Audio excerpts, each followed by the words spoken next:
Chapter 941. Translations looking at the current Yi Yin and Yi Lu. This was the relationship that siblings should have. Once again, it showed that Yi Hua's arrangement was correct. I wonder what sister is doing now. And that ice lump, Yi Yin murmured. Yi Lu, who was at the side, became cold again. She only acted coquettishly to her own brother. Indeed, Yi Lu did not act coquettishly in front of God Yi. She only acted coquettishly in front of Yi Yin because Yi Yin was her brother. Sister must be bullying brother God Yi, Yi Lu said indifferently. Yi Lu said faintly as he pulled Yi Yin towards the cultivation room. He was already a little impatient. Yi Yin sighed. God Yi is so pitiful. Fortunately, Dad was smart and let me team up with you. Otherwise, I would have been killed by sister. Now you know that sister is good. You ignored me in the past. My good lure. Why did brother ignore you in the past? It was you who didn't play with brother and always hung out with God Yi. Yi Yin pouted. How could he say that he, as a brother, did not play with him? How heartless. Yi Lu smiled. Brother, I know I was wrong. I'll accompany brother more in the future. Yi Yin hugged his sister's shoulder. That's my good sister. Let's go. I'll let you practice. But I have to say, don't slap my face. I won't slap his face this time. I know you want to pick up girls. Hee, don't tell mom and dad. This is a little secret between us. I know. The siblings walked towards the training room under everyone's gaze. Then they both sighed. They mourned for the training room for a second, because it was about to collapse. It would basically collapse once a month. These two were simply perverts. As the siblings walked into the training room, everyone had a panicked expression, especially those who were taught a lesson by Yi Lu. They immediately pretended not to see it. Yi Yin continued to walk without caring about anyone. Yi Lu returned to her normal expression. Acting coquettishly was not a normal expression. The two walked towards the dedicated training room. Yi Yin pushed open the heavy metal door. Shouts could be heard from inside. Another child of the same age was waving his fists. He looked very serious, and his face was covered in sweat. It's him again, Yi Yin muttered. MHM, Yi Lu replied calmly. The boy inside turned around to look at Yi Yin and Yi Lu. Of course, he knew them. They were about to become the principal's final disciples. No one dared to provoke them. It could be said that they could do whatever they wanted in Deity Institution. But he refused to accept it. Why were they allowed to become the disciples of Ji Zun and not him? He slept later than them, got up earlier than them, and worked harder than them. In just a few breaths of time, 1/5 of the outer sect had been set ablaze, and the magma was still flowing. This panic quickly attracted the attention of the inner courtyard. The Dozong teacher immediately flew to the scene of the incident. Hair hardening, what's going on? Where did this thing come from? A Dozong teacher questioned. I don't know. It fell from the sky. Just as the two of them were talking, another person suddenly appeared beside them. Everyone was stunned for a moment, then immediately knelt down and shouted, Greetings, Sovereign! The person who came was the Broken Pulse sect Sovereign, Lasting Hatred. Sovereign, the magma fell from the sky. The Dozong teacher seemed to have something difficult to say. Lasting Hatred looked at the long line of magma and said in a deep voice, A disaster has fallen from the sky, causing a great change in time. Could it be related to that skeleton? Hair Hardening said in a low voice. Lasting Hatred waved his hand, and an unknown wind blew over. The falling magma gradually moved. Although it still landed in the outer sect, it slowly moved outside. But what was outside? It was filled with countless mountains. Even Lasting Hatred could not get rid of the magma, and could only move it away. After all, the inner courtyard was filled with talented disciples. They had to make a choice. As the magma moved, it finally left the outer sect and began to pour onto the mountains outside. A terrifying fire descended in an instant, and the mountains turned into a sea of fire. Everyone's hearts trembled as they watched on. Lasting Hatred's hands immediately condensed a white glow, following which, the white glow slowly rose into the sky. Soon, a dark cloud covered the sky, and it began to pour. Hopefully, it would be of some use. Lasting Hatred comforted himself in this way. Where did this magma come from? And it accurately fell into his own sect. Report. A dozone quickly flew over and bent down in front of lasting hatred. Speak. The southern coast was attacked by two tsunamis, suffering heavy losses. Tsunamis? Lasting hatred was puzzled, and his body instantly disappeared. Standing at the side, hair hardened when he heard this. The parents of the coastal area quickly ran back home. In the deity institution, Dean Tai, he was reading the results of the two little ancestors, and his face revealed a praising expression. Not bad. Yin and Yi Lu are both not bad. They are extremely talented. I like them. Tai laughed loudly. However, it seemed that the damn meridian-breaking sect also had two good ones. It was really troublesome. Report. A guard quickly ran into the study and knelt down on one knee. Tai withdrew his smile, and his expression became respectful. HM. Two tsunamis appeared in the southern coast, destroying many cities. Tai frowned, and his body instantly disappeared from the study. Lasting hatred was already standing not far from the tsunamis, and his gaze became deep. Tai also appeared beside him, also looking at the tsunamis not far away. What is this water city doing? Lasting hatred said in a low voice. There was still golden magma above his head. From this direction, it seemed to have appeared from Water City. Tai said in a low voice, I'm afraid something happened to Water City. Water City has been peaceful for so long. Why did something happen at this time? Are those three supremes useless? Lasting hatred said angrily. Now that he found out that the golden magma came from Water City, how could he not be angry? He originally thought that it was a natural omen, but it turned out to be man-made. It can't be that Water City is declaring war on us again. Tai said in a low voice, and his body gradually revealed a huge aura. Under this aura, the surging tsunamis actually decreased and then turned into seawater that flowed on the ground. Then accept their declaration of war. Lasting hatred shouted in anger, and a terrifying pressure directly flattened the second tsunami. Tai said indifferently, I'll go back and make some preparations first. We have to talk to them properly about this matter. That's fine.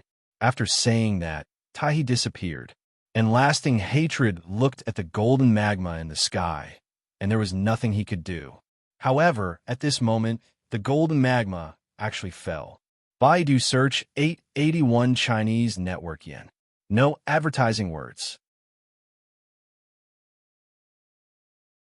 Chapter 911. Long hatred immediately dispersed, and a long stream of magma fell onto the ground, instantly igniting the ground. Seeing such a scene, Long hatred clenched his fists. This is going too far. Do you really think that you can do whatever you want just because you have three supremes? What a frog at the bottom of a well. At the same time, Long hatred also disappeared from the sky.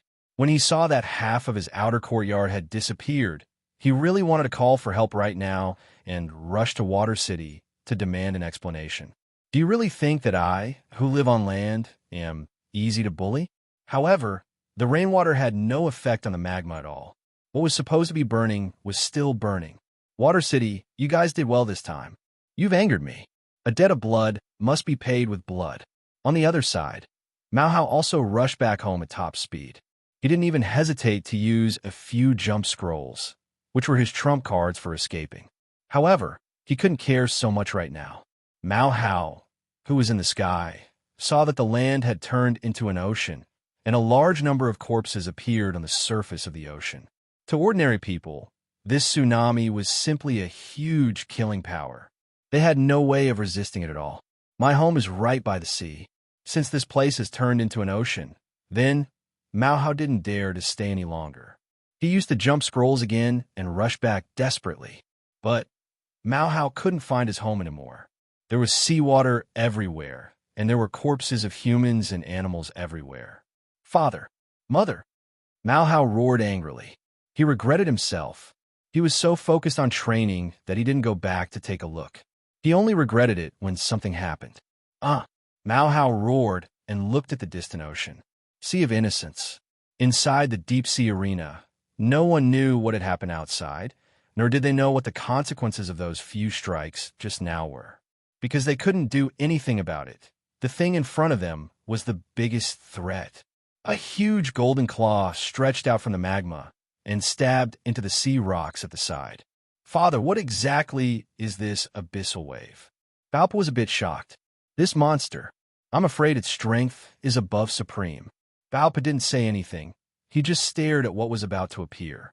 Kong Feiqing said faintly, the prehistoric divine beasts and ferocious beasts that we're familiar with are the strongest spiritual creatures. But above them, there's another terrifying existence. Inferno, Pai Liangjun said. Valpa was confused.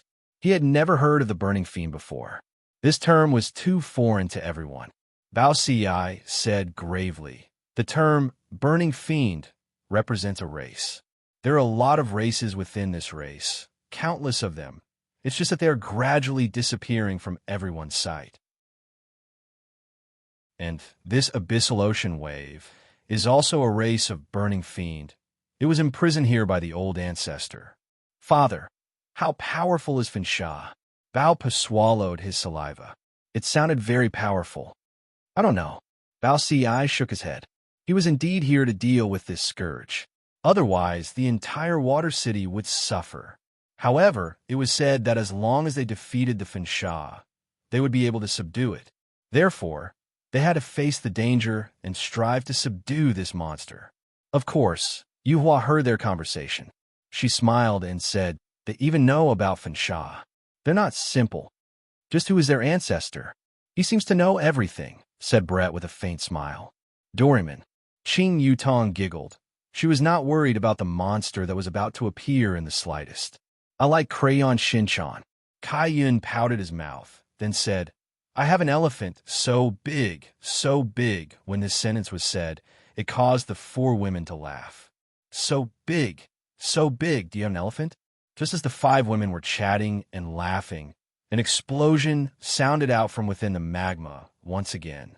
Another sharp claw came out from within the magma.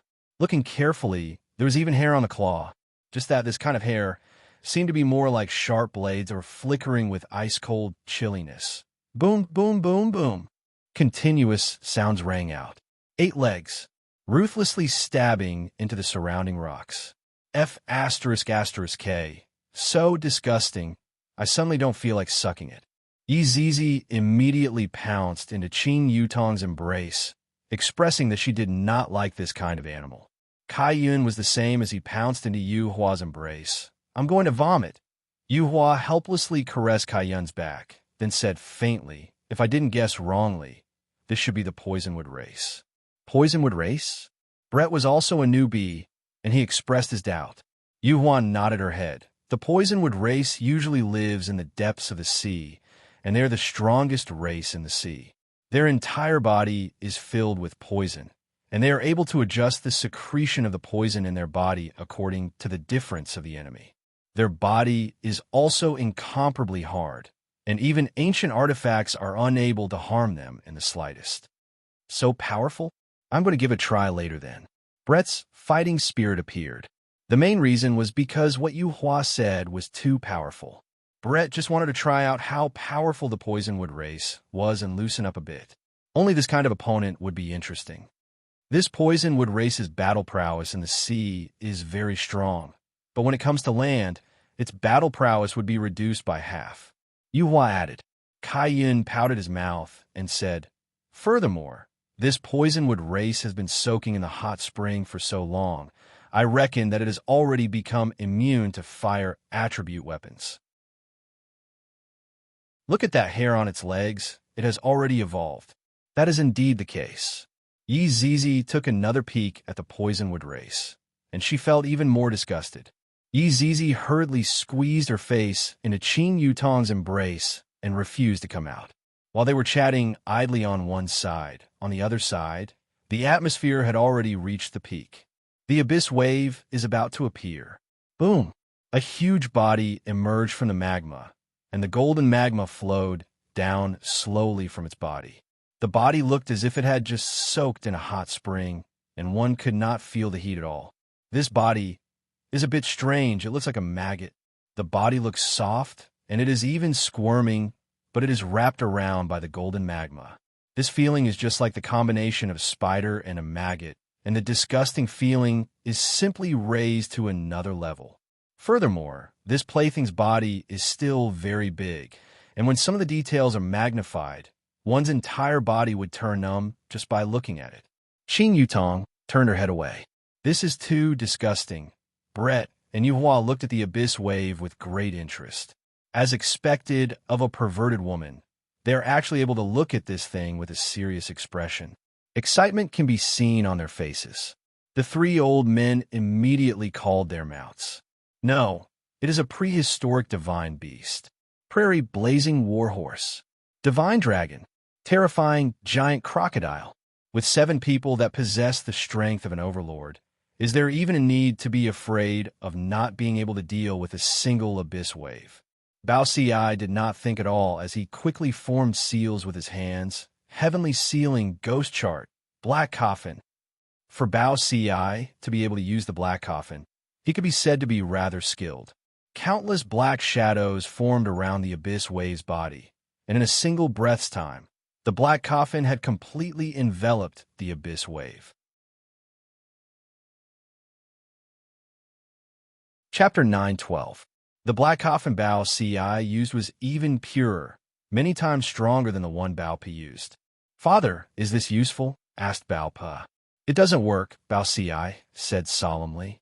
Just as he finished speaking, Kong Feiqing, who was at the side, quickly formed a seal with his hands, and a terrifying force formed around him. Heavenly Sealing Ghost Manual, Graceful Swan. Following Kong Feiqing's angry roar, countless bright red lights appeared around the black coffin. These lights were like needles, but they were very thin and long. Every thin needle emitted a surging power that was shocking to the extreme. This Heavenly Sealing Ghost chart was truly a good item. With a flick of Kong Feiqing's finger, all the brilliant light was inserted into the black coffin. When Qing Yutong saw this scene, she suddenly said, "Have you all seen a magic trick, a black box with a knife inside?" "I've seen it before." Yi Zizi raised her hand and said. She looked quite cute. "I've seen it too." Kaiyan also raised his hand like Yi Zizi. They really were 2 primary school students. Yu Hua said lightly, "This kind of magic is still too light for Fansha." Kaiyan nodded. At the very least, they had to use strange flames. At this time, Pai Liangjun temporarily put down his hatred and dealt with this abyssal wave first. Pai Liangjun stacked his hands together, his palms facing the huge black coffin. Silence Hong sect. As soon as he said that, a golden door appeared in front of the abyssal waves. The entire door looked very complicated, and there were complicated seals on the door beam, giving off a terrifying pressure. Shocking world extermination. Boom! A huge red door appeared behind them, forming a sharp contrast with the golden door. The entire sea trembled slightly. The door of life. Boom! A massive white door appeared on the left, giving off a shocking aura. As soon as the 3 doors appeared, Zhao Fu could clearly feel the black coffin trembling. When Bao Pa saw this, his eyes shone with excitement. This was one of the most mysterious moves of the Heavenly Sealing Ghost Manual. One could only learn it after reaching the utmost exalted level. Even he had only heard of it, but had never seen it before. He didn't expect Pai Liangjun to actually learn it. He wondered if his father knew how to do it. Stargate. Boom! The silver doors descended once more. As the 4 doors descended, the water began to boil. The immense pressure made Bao Pa feel uncomfortable. Too strong. He was simply too strong. Although Bao Pa felt uncomfortable, his eyes were filled with excitement. He also wanted to learn this move.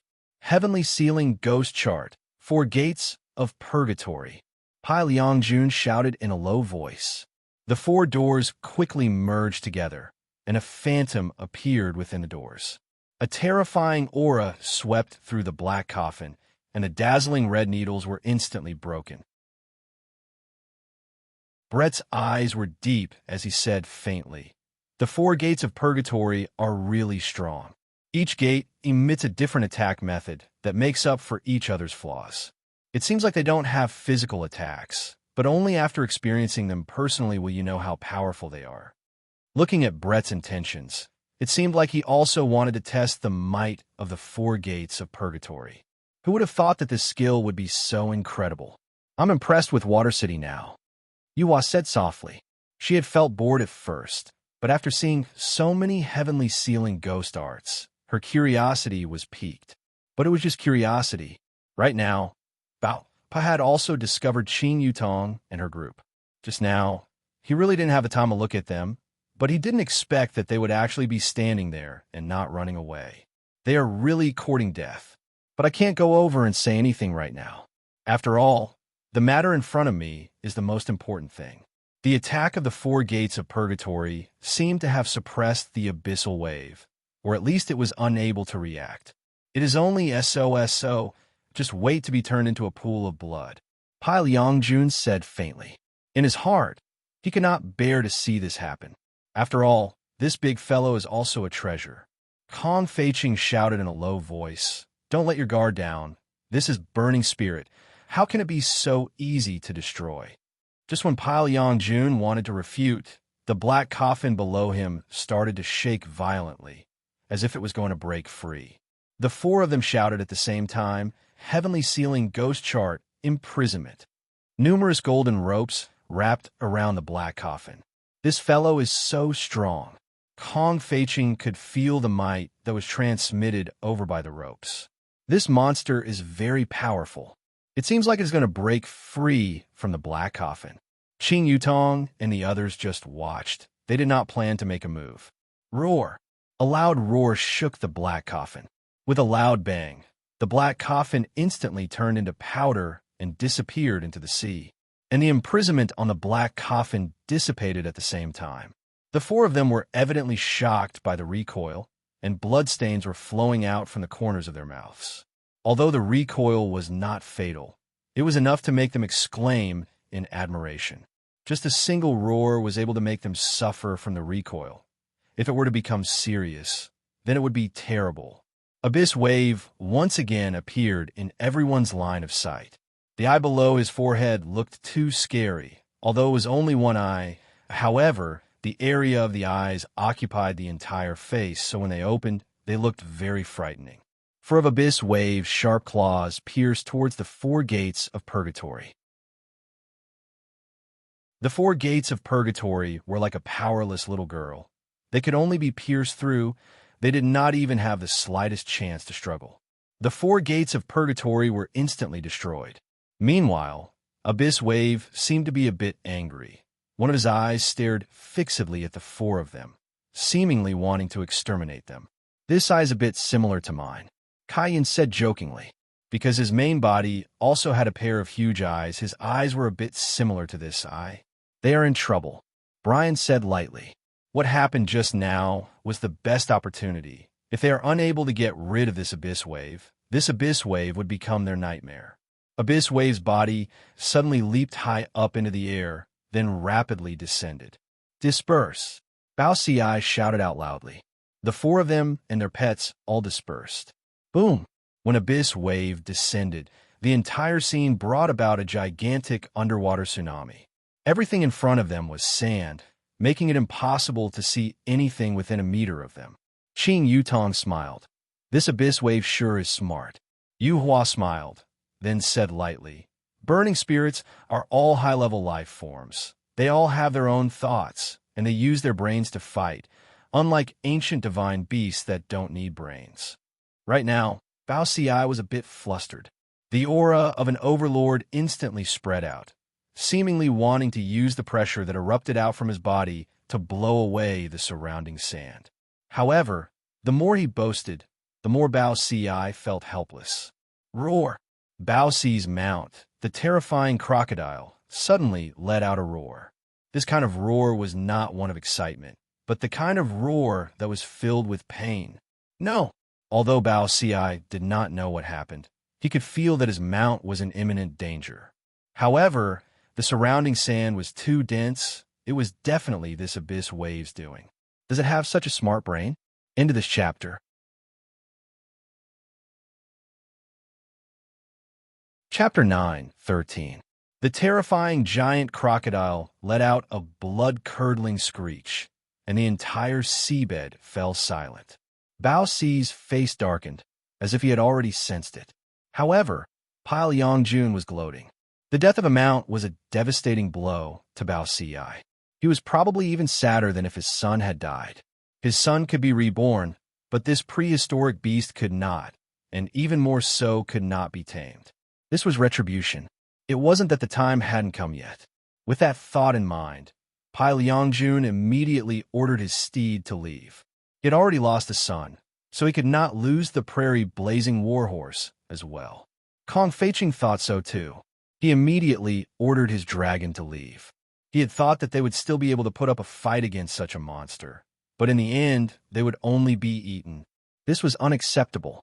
Gradually, the sea of sand began to sink, and the field of vision became clear. However, the four of them looked at the scene in front of them and felt their scalps go numb. To be honest, that terrifying huge crocodile's body size is longer than Abyssal Wave, and it definitely has an advantage in terms of body size. However, in terms of strength, there is a world of difference the weak or food. Just like now, the Abyssal Waves were currently gnawing on the terrifying giant crocodile.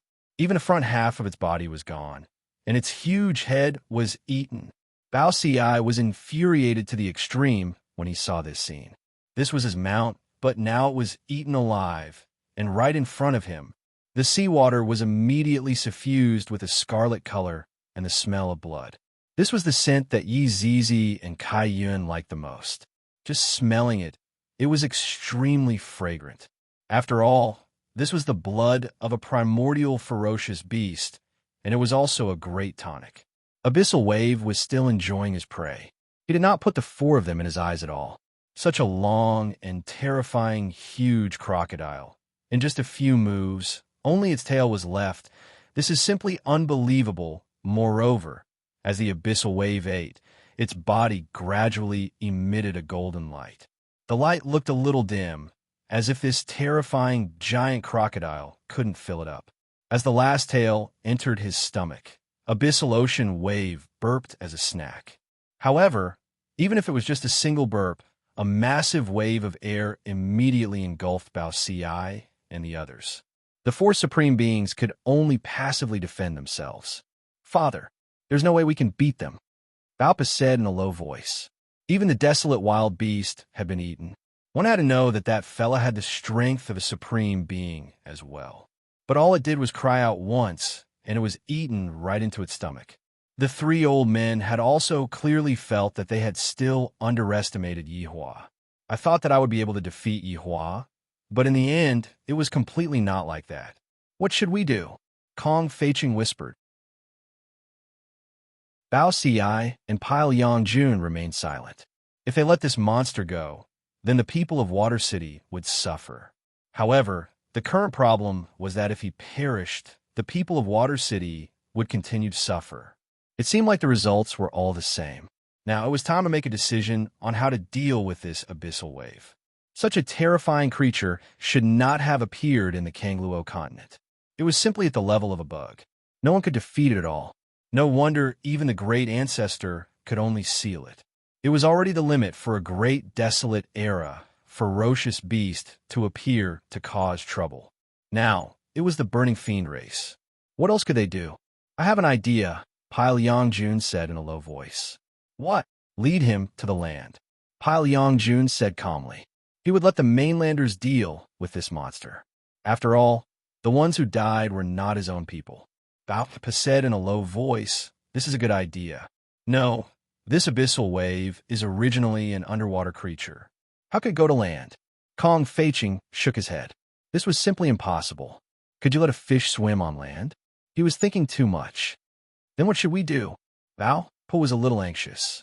However, just as the four of them were discussing how to deal with the situation, the Abyssal Sea Wave bounced up again and attacked them. That huge impact made everyone's scalp go numb. If they were hit, vomiting blood would be a small matter, and they would probably faint. If Abyssal Ocean Wave only knew these few moves, then he was gravely mistaken. One of the legs actually extended infinitely, and the hair on the leg immediately stood up. It was simply like a primordial divine weapon.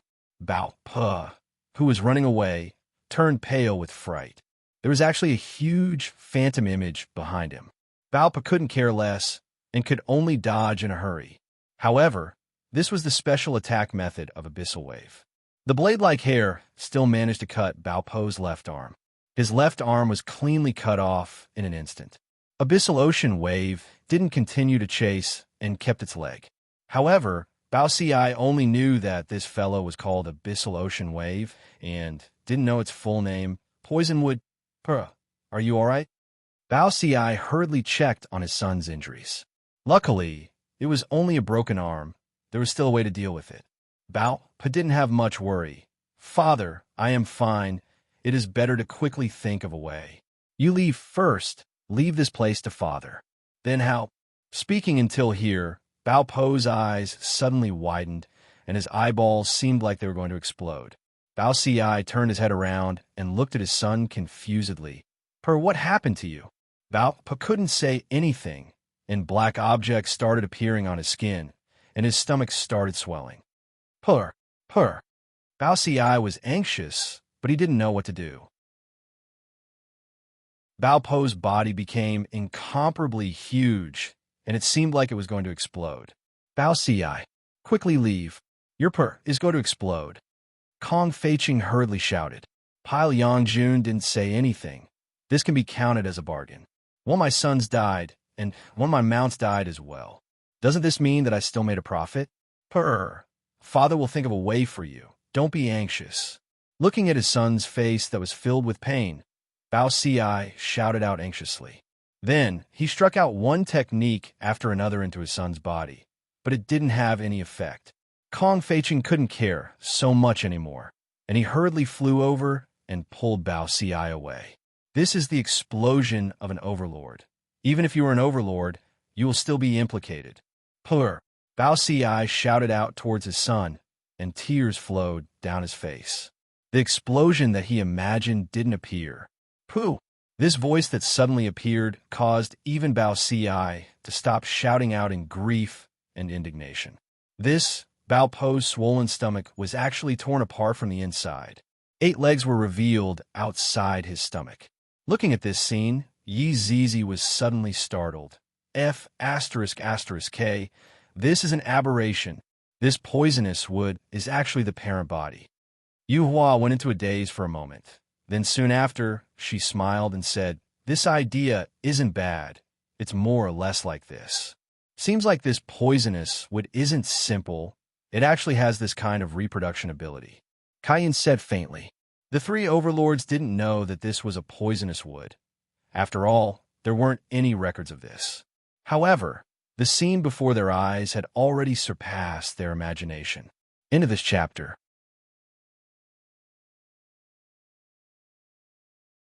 Chapter 9:14. Bao Puh was still thinking. He lowered his head and looked at his stomach. His 8 legs were already exposed, and he could even feel his stomach wriggling. Everyone also saw that Bao Puh's stomach was flashing, and under this flash they could clearly see that there was something inside that swollen stomach. It was even exactly the same as that abyssal wave. His 8 legs gradually exerted force and pulled his belly open, finally revealing his body. Bao Puh's pair of eyes seemed as if they were going to pop out. Just what is going on? In despair, Bob looked at his father helplessly, just like when he was a child. When Bao Ci saw the look in his son's eyes, his heart felt like it was being cut by a knife. This was his own son. The image of Bao Puh as a child appeared in Bao Ci's mind. Those images made Bao Ci feel like he was going crazy. Puff! The miniature abyssal wave finally bounced out, and Bao Puh lost his life at this moment. Even his primordial spirit did not emerge. His entire body slowly fell, falling onto the sand. It seemed like the primordial spirit had been transferred to the tiny abyssal wave. Zzz. The waves in the small abyss emitted a subtle sound. Although it was very subtle, everyone could feel that this fellow actually had the strength of a supreme being. It seemed like he had completely absorbed Bao Puh. How could there be such a monstrous monster? However, when Dumu looked at the remaining 3 people, his huge eyes were filled with desire, as if he wanted to transform these three people. Kong Feiqing said in a low voice, "We can't stay here. We have to go back. Call for help." Pai Yongjun nodded his head. Right now, he was basically sending himself to his death. He might even become someone else's sacrifice. If you want to leave, you can leave. I want to avenge my son.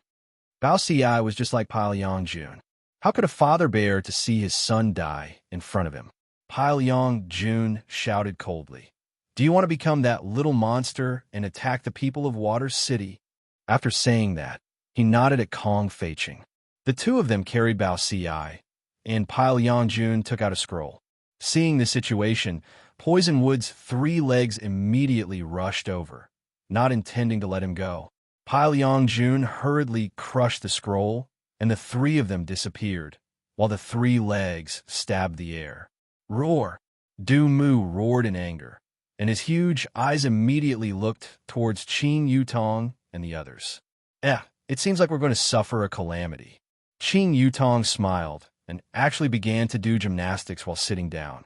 Finally, there are no more people, and I can finally go onto the stage. Let me. Kai Yin rolled up his sleeves, looking as if he was saying, "Don't fight with me over this. It's not easy for me to encounter a burning spirit, so I can properly play with him. I'll do it." Yi Zizi snorted. How could she miss something so fun? Brett said lightly, "You two kids go to the side." Old woman, who are you calling child? I'm talking about you, airport. Brett pouted. Yi Zizi was speechless. 2 water balls fell on my chest. That's incredible. Who would like that? Hee hee, it's fine as long as my absolute heaven likes it. At the very least, it's better than your fried egg. No one likes it, Brett said with a look of disdain. Yi Zizi flew into a rage. Who are you calling a fried egg? I'll beat you up. Yutong, don't stop me. I didn't stop you. Qing Yutong raised both of her hands up high, and with a look of if you want to go, then go ahead, don't say that I'm stopping you. Yi Zizi snorted. If your wife doesn't allow it, I'll break those 2 water balls of yours today. Are you jealous of me, fried egg? You, stop. Qing Yutong couldn't take it anymore. These 2 people start scolding each other whenever they are together. I really can't take it anymore. Looking at Poisonwood, all of them had a puzzled look on their faces. Can't you give me face? Let's play rock, paper, scissors. How about it? Qing Yutong felt that this was the way to give Poisonwood face. Everyone nodded their heads, but Yu Hua didn't want to participate. Yu Hua, you come as well. The 2 of us have a higher chance of winning. You win, or should I go? Kai Yin was rather smart, pulling Yu Hua along to play rock, paper, scissors. Yu Hua had no other choice. She could only do this. Rock, paper, scissors. Rock, paper, scissors. Rock, paper, scissors. The 5 women started playing, and Poisonwood, who was at the side, watched on blankly. That gaze of his was filled with rage. I'm actually being looked down upon, and what's more, I'm being looked down upon by 5 women. They are actually acting as if they are joking with me, and don't put me in their eyes at all. However, not far away, there were still 2 figures that did not leave. That was Chi Shu Wen and Abalone Fish. Husband, let's go, my big brother. Abalone Fish had seen everything just now, and she was extremely sad. Chi Shu Wen hugged onto Abalone Fish and consoled her in a low voice. Wait a while more. We still have to go and collect Big Brother's corpse. Abalone Fish went into a daze and was instantly moved. Husband, you are really too good. How would Chi Shu Wen even have the intention to go and collect the corpse? I just want to go and pick up some leftovers and see if there are any treasures left. Bao Po's 7 ministers seem to still be there. I can take them away. However, these 5 women are actually playing rock, paper, scissors. I simply can't take it anymore. Those idiots were all deceived by these 5 women. Husband, what are they doing? Abalone Fish asked curiously. I reckon that they are sending someone to the stage. Why? Did they decide to fight one-on-one? I don't know either. The 2 looked toward the place not far away. Old woman, you can't do it. Hurry up and scram. Yi Zizi cheered, expressing that she was very excited. Kill all of them. Kai Yin was unhappy and snuggled into Yu Hua's embrace. Yu Hua even had to comfort Kai Yin in a low voice. Qing Yutong, on the other hand, didn't mind. She just wanted to see how Yi Zizi was going to completely oppress them. Yi Zizi took a deep breath, then yawned. The white princess dress that she was wearing on her body added a unique flavor to it. When Abalone Fish saw Yi Zizi walking out, she cried out in surprise, "My God, is she preparing to go and fight by herself? That abalone sea wave is so big, and she is so small. Size is not important. What is important is strength." Qi Shu Wen said gravely, "You are right, but are they that powerful? You will know after you see." Zizi slowly walked into the air, then pointed at Dumu. "You better let me get excited, if not I will suck you to death." Dumu didn't know how to speak. If not, he would definitely ridicule Yi Zizi right now. "You little thing, there is basically no need for me to make a move." The small Dumu could be seen charging towards Yi Zizi while carrying the aura of a supreme being. The small Dumu's 8 legs were like blades. Although it was a small Dumu, the poison within its body was not to be underestimated. The huge impact of the small Dumu's attack caused Yi Zizi's ponytail to dance crazily, and even Yi Zizi's fringe was messed up. End of chapter.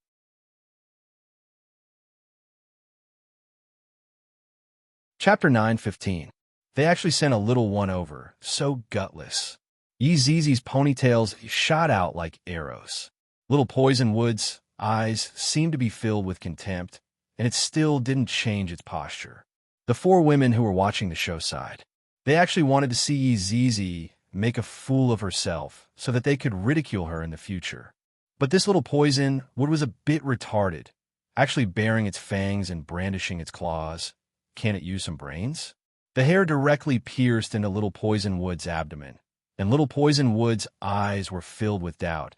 As if it didn't understand why hair could pierce through its defense, it simply didn't make sense. However, Little Poison Wood didn't even have time to react, and the blood essence in its body began to rapidly disappear. The speed was so fast that Little Poison Wood's big eyes revealed a look of horror. Its 8 legs could be seen stretching out, seemingly wanting to cut off the hair. Clang, clang, clang. Waves of metallic sounds could be heard, but it was completely useless. Yi Zizi slightly narrowed her eyes and said, "Although it's a bit disgusting, this blood essence is quite pure." It was a supreme after all, and Yi Zizi hadn't tasted it for a long time, so of course she felt that it was delicious. Qi Shu Wen and Abalone were dumbfounded when they saw this scene. What's she doing? Abalone was incomparably terrified. Originally, he thought that this girl was very cute, especially those ponytails, which added a childlike charm to her. But now, there was no childlike charm at all. It was full of terror. Those cute ponytails actually became longer, directly piercing into Little Poison Wood's abdomen, making one's scalp go numb. One was disgusting, one was cute. But Abalone felt that this cute one was even more terrifying. I don't know either. Qi Shu Wen was also a bit dumbfounded. Just who is this little lowly? She's actually so powerful. That Little Poison Wood has the strength of a supreme. Could it be that this little lowly can crush a supreme? Or could it be that all 5 women can crush a supreme? This is too shocking. Seeing that Yi Zizi was currently eating, Kai Yun fiercely swallowed his saliva. This is delicious, especially that big guy. In 2 breaths' time, Little Poison Wood's body became withered. Yi Zizi retracted her ponytails and licked the corner of her mouth. If I had some ketchup, the taste should be even better. Everyone roar. Dumu, who had been in a daze, finally reacted. His entire body shot forward, his huge body seemingly about to crush Yi Zizi's body. Compared to the Poison Wood, Yi Zizi was like an ant. Yi Zizi stood still as she watched the Poison Wood crash towards her. She even had a smile on her face. Boom! The poisonous wood and Yi Zizi collided fiercely, causing the entire seabed to tremble slightly. Qi Shu Wen and Abalone stared blankly at the scene in front of them. Their jaws almost dropped to the ground. The strength of this poisonous tree was enough to make one's hair stand on end. Even the 3 Supremes chose to temporarily retreat and think of a way to deal with it. However, at this time, this poisonous tree was actually sent flying by me. How could he accept this? Even Abalone was rubbing his eyes hard, unable to believe what was happening in front of him. Boom! The huge body of the poison tree landed on the sand, raising a wave of sand. Yeezy's body was like a cannonball as she shot towards the poisonous tree. Her petite body was instantly submerged in the sand. Then you can hear it. Boom, boom, boom. The entire ground was shaking. Even the people in Water City could feel it. Right now, the expressions of the three Supremes who escaped were very bad. What should we do? If this abyss wave comes over, we won't be able to defend it all. Kong Feiqing said anxiously. This was a disaster for Water City. Feeling the ground shaking, Pai Yongjun gasped for breath. His expression was very bad, and he didn't express any opinion. Meanwhile, Bao Ci, who just saw his son die in front of him, had yet to recover from the sorrowful atmosphere. Say something. Are all of you mute? Kong Feiqing roared anxiously. Bao Ci shouted out angrily. Try and see if you still have the mood to care about other things after your son dies. Kong Feiqing didn't know what to say. The two of them had both lost a son, and this was indeed a huge blow to their hearts. Especially that he was actually treated as a host, and that he fell into the magma, and not even his bones remained. Even Bao Ci's mount was eaten by the abyss wave. This blow was one after another. How could the others accept it? This is simply too cruel. Suddenly, the ground slightly trembled. Not good, Kong Feiqing said gravely. Bao Ci and Pai Yongjun both felt that this should be the aura of the abyss wave. How much longer are you all going to remain passive? If the abyss wave comes over, we will all be finished. At that time, Water City will become a dead city. Kong Feiqing shouted out angrily. Even at this time, they still have the attitude of wanting to give up. With this attitude, how can they possibly win against the abyss wave? Pai Yongjun said gravely. Borrowing the power of the star cannon should be able to be of use. The other two nodded their heads. Right now, we will have to rely on the star cannon on the city wall. Let's hope that this star cannon will be able to be of use. After all, this star cannon is something left behind by the old ancestor. Damn, just what kind of person is your old ancestor? Are all these things so good? The three Supremes stood on the city wall and stared into the darkness. They were a bit panicked because the other party wasn't an ordinary monster. It was an especially abnormal monster. Even on the city wall, there were slight tremors. The three's expressions were grave, and they didn't dare to be distracted. They can only strive to defeat the abyss wave. If not, the entire Water City would be doomed. Furthermore, they can't talk about the final distribution because they have to defeat the abyss wave first. However, right now, it was Yeezy's one-sided abuse time. Within that petite body of hers, there seemed to be something even more terrifying hidden within. Right now, Dumu was a bit dazed from the beating, and he looked at Yeezy with one of his eyes, revealing I don't understand, but I feel that it's awesome. I feel that I shouldn't be beaten up to this state. Why am I being beaten up like this? I am a burning spirit, a Dumu. How can the overlord of the sea be beaten up by a brat? This is completely impossible. This is impossible. Qi Shu Wen and Bao Yu's body stiffened. That girl actually beat up Dumu. Furthermore, it was that kind of beating up, just like a kindergarten kid bullying a baby. It was completely crushing without any difficulty at all. This isn't fake. The girl who scared away the three Supremes just now should be real. This is what an actor is. At least, this was what Qi Shu Wen comforted himself. Dumu, who was dazed from the beating, suddenly let out a strange groan. The groan was a bit ear-piercing, just like a sonar. Yeezy, on the other hand, took a few steps back. I feel that Dumu is most likely going to use a big move. End of this chapter.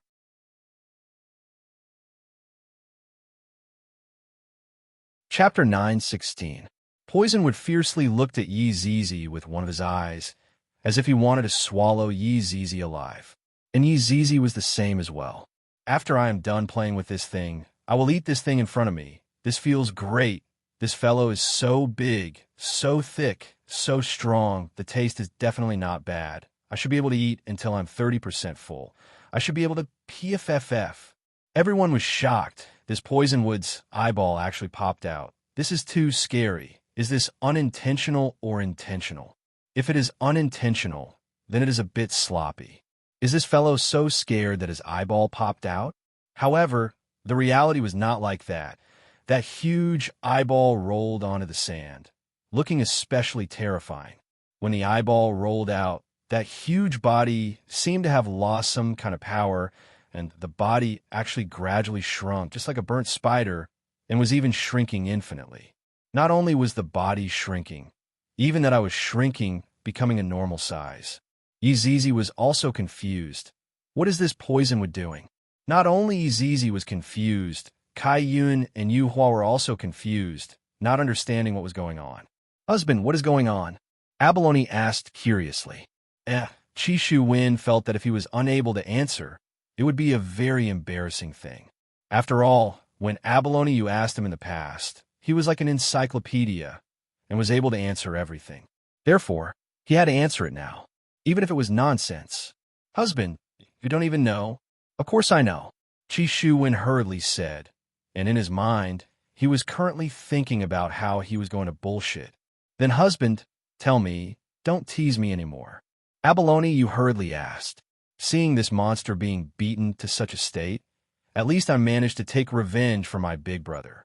Qi Shu Wen's face sunk, and just like a philosopher, he said, just now, this monster let out a strange sound. It should be summoning its companions. Then why did it make its eyeball pop out? This doesn't make sense, right? Qi Shu Wen said inwardly, what do I know? Who knows why it wants to make its eyeball pop out? Is there something wrong with its brain? This is actually a type of secret signal. Maybe this eyeball belongs to someone else? Qi Shu Wen bullshit again. There is no helping it. The preparations in the beginning were too good, and it was the same now. Abalone thought for a moment. Husband, you are really too smart. After saying that, she rewarded him with a kiss. Qi Shu Wen even had the heart to die. Don't ask me any more questions in the future. Pleased especially this kind of problem that he didn't know the answer to. However, at this moment, at the edge of the magma, a palm suddenly stretched out and slapped the sea rock. Qing Yutong and the others immediately looked towards the magma, and their gazes revealed a look of curiosity. However, that palm instantly melted the sea stone. Then, with a plop, it sank again. The corners of Qing Yutong and the others' mouths twitched. I've already mentally prepared myself, and yet, this is what you're going to show me. I thought that there would be a deeper and more imposing entrance. In the end, it sank again with a plop. Wasn't it very embarrassing? I'm just asking if you feel very embarrassed, haha.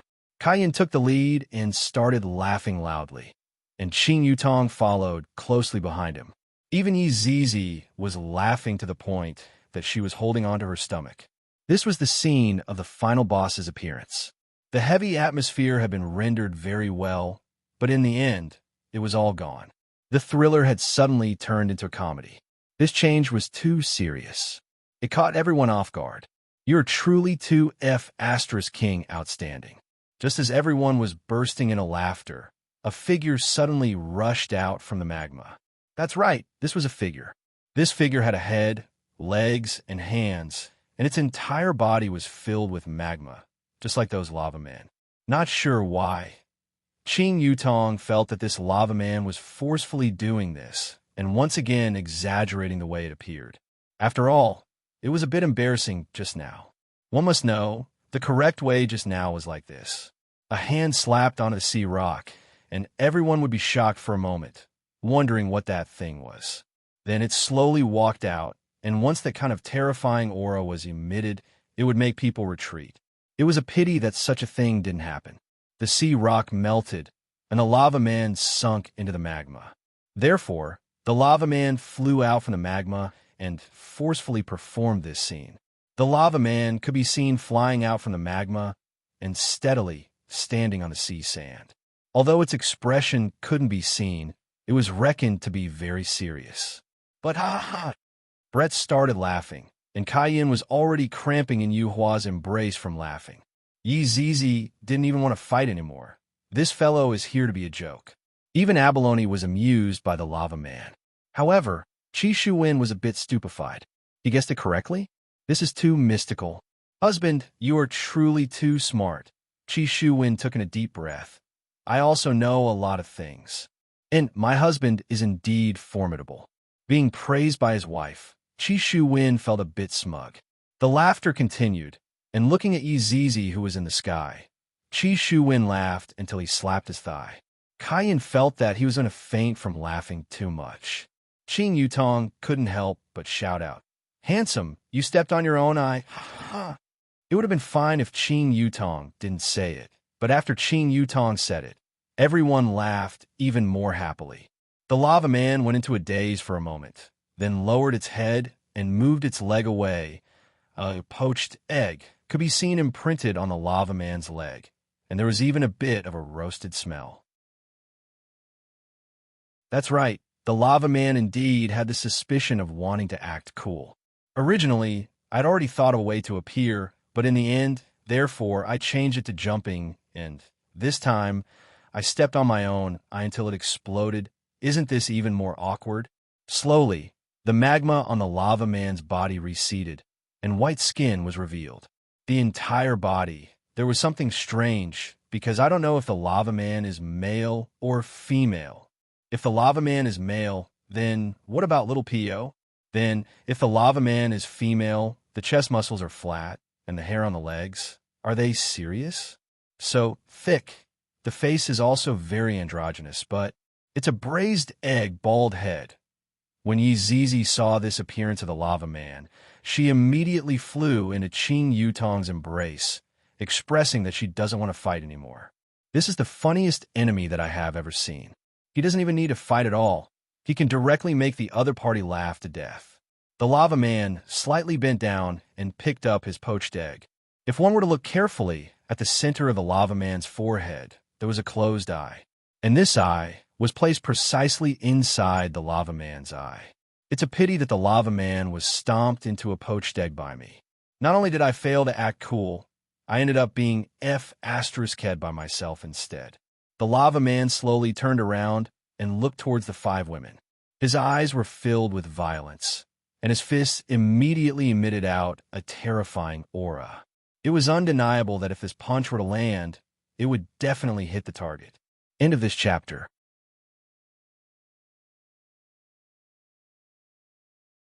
Chapter 9:17. Lu Dan's heart was filled with thousands of curses. That poisonous would have been feeding my eyes for so many years. Yet, however, he had stepped on it, and it had been cooked. It looked like a fried egg, and he had even been laughed at by the 5 women. Look at them. They seem to be dying of laughter. How could it be so easy to be laughed to death? You must pay the price. But just as the egg was about to attack, the 5 women actually rushed over together. This made the braised egg turn from offense to defense. You want to sneak attack me? How is that possible? You're looking down on me too much. However, these 5 women, he was actually humiliating her. There really isn't. Kaiyan stared at it, then said in a low voice. He even flicked it with his finger. Qing Yutong patted on that bald head. This bald head is really bright. It's a bit reflective. This leg hair is also real. Then tell me, is it a man or a woman? I can't tell. Since I can't tell, I'll call you a transvestite. That's true. He's neither a man nor a woman. He's just a transvestite, Kaiyan said seriously as he stroked his chin. Lu Dan felt unwell. This was the first time. Encountering such a situation, these people were actually observing him at such a close distance. And that little girl actually had a finger flick. She actually bounced once. Do you think I can tolerate it? Obviously, he could not tolerate it. So I want blood for blood. What is your name? Qing Yutong asked curiously. My name is Ren Yao. Ren Yao blurted it out reflexively. After saying it, she felt something was wrong. Why did she tell them? They were his enemies. He wanted to crush their bodies and let them know that there was a price to pay for laughing at someone. Let's fight. You bunch of trash. Ren Yao. Hearing such a name, the 5 women confirmed their thoughts. He was indeed a transvestite. Why aren't you wearing any clothes? It's very rude to be naked. Kaiyan pursed his lips, looking as if he was saying, You're not a cultured person. The other 4 also revealed looks of disdain. Exhibitionist. I have no manners. When Ren Yao heard this, she almost went crazy. Who was the rude one? Who stared at others like that? Furthermore, who would come out of the magma with clothes on? Could they have some common sense? Seems like I have to let you know what common sense is. Hey, where are you from? Why would it appear from here? Yi Zizi asked curiously. Since this person could make her laugh, she had a good impression of him. After all, he was a joker. Ren Yao decided not to answer. Ren Yao, also want face. If I say it just because you want me to say it, wouldn't I lose face? Seeing that Ren Yao did not say anything, Kai Yun mumbled, so she's an orphan. Ren Yao was speechless. Orphan my ass. Your whole family is the orphans. Which eye of yours sees me as an orphan? Looks like I'll have to teach you a lesson with my fists. Flagmaster, you can't say he's an orphan. That's very rude. Yuhua started to teach him carefully. Oh, got it. Oomph. You know your wrongs now, but it's already too late. You will die under my fist, and your souls will tremble, unable to be redeemed. Yuhua sighed softly. Others have cultivated until they are bald. It's obvious that they are very hardworking. Bald? Ren Yao felt her whole body trembling. I just haven't grown it yet. Which eye of yours saw that I'm bald? Come, let's shoot our mouths. It's not the Mediterranean Sea yet. Brett said faintly. What is the Mediterranean Sea? Ren Yao felt curious. Seeing that even Ren Yao was curious, Qing Yutong patiently explained the meaning of the Mediterranean Sea. Ren Yao felt that she was going to go crazy. Just what kind of mentality do they have to actually still be provoking me? Don't they know that my fists are very scary? A hole might be open up on your stomach, and it's the kind of hole that can't be filled up. Are you guys afraid or not? Quickly look, the eye that was crushed should be placed in the middle. Yi Zizi pointed at the space between Ren Yao's eyebrows and said, Qing Yutong let out a light sigh. You were too careless. You just had to crush your own egg. Wrong. You roasted your own egg. Why bother? Qing Yutong patted onto Ren Yao's shoulder. With a look on her face, that kind of pain was not something that an ordinary person could endure. That's right, such a beautiful egg, and it was crushed just like that. Kayan also felt that it was a pity. Hearing the 5 women feeling that it was a pity, Ren Yao felt a bit emotional. The egg that I raised for so long wrong. When did it become an egg? It was clearly just my eye, all right? These women that are messing around, I want to let them know how big, how thick, and how powerful my fists are. He cried. Brett said in a low voice. Ah! Yuhua cried out in surprise.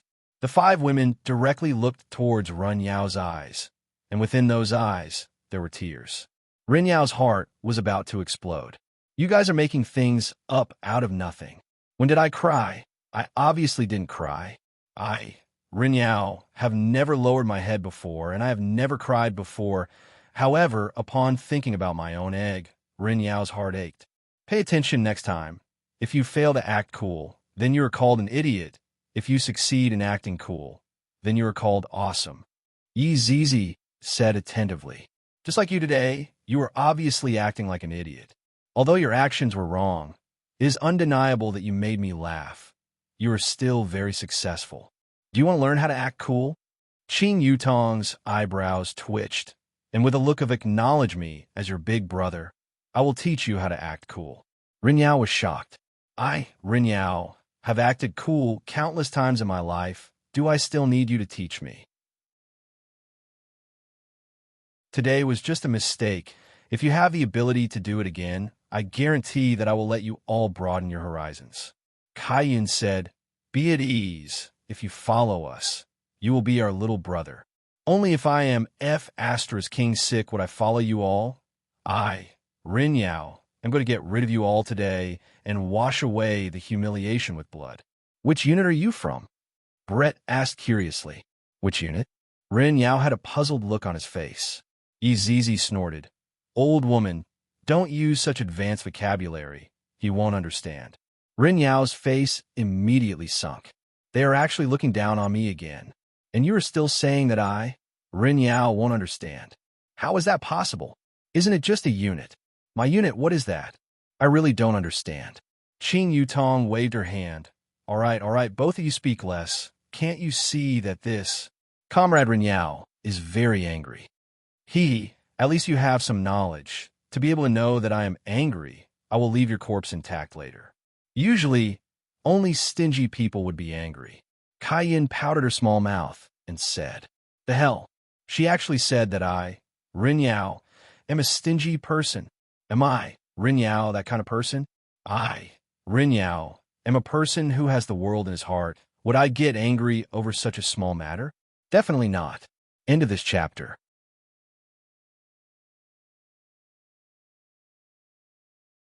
Chapter 9:18. Kai stretched out his hand and plucked another strand of Rin Yao's leg hair, then said with a smile, "Like I said, how could other people get angry?" Rin Yao took a deep breath, then shouted out in her heart, "I'm not angry. I'm not angry. How could I get angry? Only a child would get angry. Indeed, he is a person with magnanimity." Yu Huan nodded her head. However, the five women were laughing so hard in their hearts. To actually not have any reaction even after doing this, I'm afraid that this boss is a bit of a chinibu. Is he so easy to deceive? This is too interesting. Why were you under the magma? Did someone lock you up? Qin Yutong asked curiously. This kind of curiosity made Rin Yao a bit moved. That's right, Rin Yao misunderstood. She thought that Qin Yutong was only asking because she was concerned about me. What a good person. I don't know. Rin Yao's reply made the five women go into a daze. I actually don't know. Come. Let's sit at the side and chat. Brett said faintly. It was not suitable for them to stand at the side. Afterward, the six of them sat at the spectator seats at the side. This made Qi Shu Win and Bao Yu dumbfounded. Is this even possible? Such a powerful person was taken care of by us with just words. How can we accept this? He is definitely a trash boss, or he is an idiot. Husband, let's quickly leave. Bao Yu said tenderly. We can't stay here any longer. However, Qi Shu Win was still looking at Bao Po's corpse. There should be quite a few good things inside if we leave right now.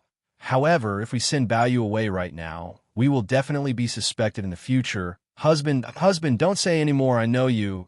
You definitely want to go and help, but the other party is too strong. Even if we go, we won't be able to help.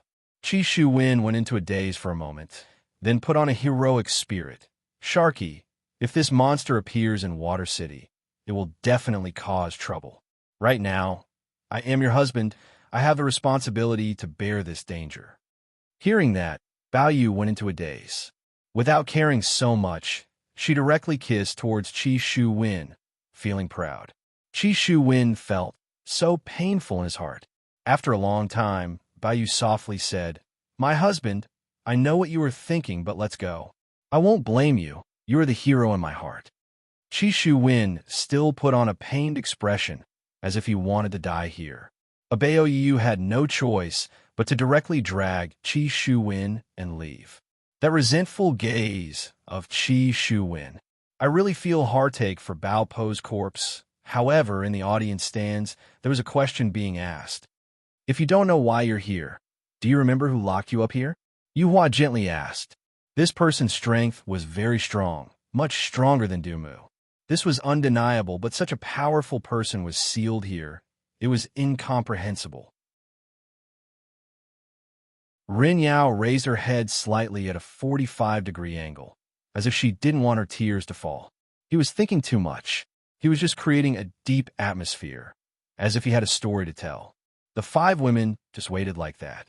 1 minute, 2 minutes, 5 minutes. Yi Zizi couldn't take it anymore.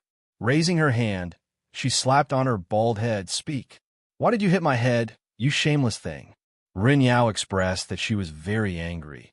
She couldn't accept such humiliation. Thus, Rin Yao suddenly stood up. I'm going to use my fist to let you know. Me? Rin Yao. No. Right after the word no was said, Rin Yao disappeared. Yi Zizi waved her fist. This person is truly asking for a beating to actually play deep with us. Boom! A loud sound suddenly burst out, and the mountains at the side could be seen instantly collapsing. After a long time, the mountains finally calmed down, and Rin Yao laid within the ruins blankly. What happened just now? Sneak attack. That hateful little girl actually sneak attacked me. Rin Yao, want to let her know how terrible the consequences of sneak attacking me are. I'll blow your head apart with a single punch. Rin Yao's body immediately rushed over. Her speed was so fast that it actually created a sonic boom at the bottom of the sea. The scene could be said to be spectacular. Zizi snorted. To actually compete with my fist, even his honor doesn't know how to do it. Zizi didn't cower in the slightest. Her small body rushed over. And just like that, her embroidered big fist smashed onto Zizi. The two fists collided into each other at the bottom of the sea. It was a loud bang. The entire underwater world seemed to have quietened down. However, a ferocious wave of air immediately spread outwards, and the center of the explosion was flattened. However, this wave of air attacked towards Water City, and its aura didn't weaken at all. However, this was merely the wave of air that was created when the two fists collided. On top of Water City's wall. "It's coming," Bao Ci said gravely. "Activate the shield," Pile Yongjun shouted out lightly. The three overlords began forming hand seals, and the moves that they used were ever-changing. Afterward, the three overlords shouted out in unison, "Heavenly Sealing Ghost Art Defense." A golden figure could be seen condensing on top of the city wall, and the figure was flickering, looking at the wave of air that was coming towards them from afar. The three overlords were very astonished. That abyssal wave was actually so powerful. Seems like we have still underestimated it. Fortunately, we ran away quickly. If not, we would definitely have died. Kong Feiqing still had lingering fear in his heart. "That's right, this kind of attack is too powerful," Bao Ci said in a low voice. "To actually attack with pressure, the attack is indeed ferocious." Pile Yongjun let out a breath. "Fortunately, we have a countermeasure, but what should we do when the wave of air attacks us? Then we can only fight with our backs against the wall." Bao Ci's gaze became focused. "In that case, we can only use our trump card." Pile Yongjun and Kong Feiqing nodded their heads. This is the only way. In a blink of an eye, the terrifying wave of air fiercely collided onto the city wall, and the golden light on the city wall illuminated the entire underwater world. A surging power spread out from the city wall, and the city wall actually managed to withstand the ferocious wave of air. However, the golden light on the city wall became much dimmer, and it was clear that the city wall wouldn't be able to withstand the next attack. One must know that this was a technique that three overlords worked together to unleash. However, they didn't expect that this was just the wave of air that exploded out from the clash of fists, and it wasn't an attack at all. If they were to know about this, they would definitely cry until they fainted in the toilet. At the scene, Zizi held her breath, and then Rin Yao disappeared again. In actuality, it wasn't that Rin Yao wasn't strong. A portion of her strength was stored within that eye, and in the end, that eye was crushed by me. If not, how could she have ended up in such a sorry state? However, from this point, it could be seen that this Rin Yao was indeed very strong. After all, she was still able to stand up under Zizi's fists. If it was someone else, that person would have been beaten to death long ago. How terrifying! However, the current Rin Yao wasn't calm at all.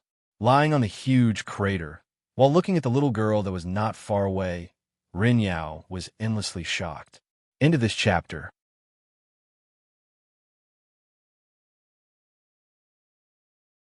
Chapter 919. How could she be so strong? Even if he was at the peak of his strength, he would have to deal with it properly in order to have a chance of winning.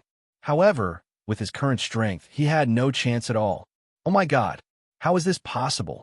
She was actually provoking him, curling her finger at him. This action of hers was a bit frivolous.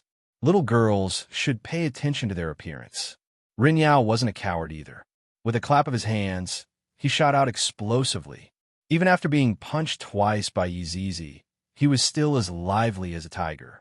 What a character! Seeing that Rin Yao was still able to stand up, Zizi clenched her fist, and a surge of energy gathered in her fist. This caused Rin Yao's expression to darken. Although her aura remained the same, she was frightened to death in her heart. If this punch landed on her, it would definitely pinch her in the chest. Therefore, a wise man does not fight when the odds are against him. Why don't we sit down and talk? Rin Yao said softly. Why would adults fight? Only children would fight. Adults would deal with problems rationally. Let's talk after the fight. I'm still excited. Zizi expressed that the sandbag was fine, but she wasn't sure if it could take the next punch. Actually, I'm not feeling well today. Why don't we do it another day? Rin Yao forced herself to act. She clutched her chest, as if she was having a heart attack, and urgently needed a cardio reliever. Zizi's eyes turned cold, and her face became extremely distorted. In front of Rin Yao, that fist was no longer a fist. Instead, it was death. Boom! Zizi's punch landed on Rin Yao's forehead, but it didn't land.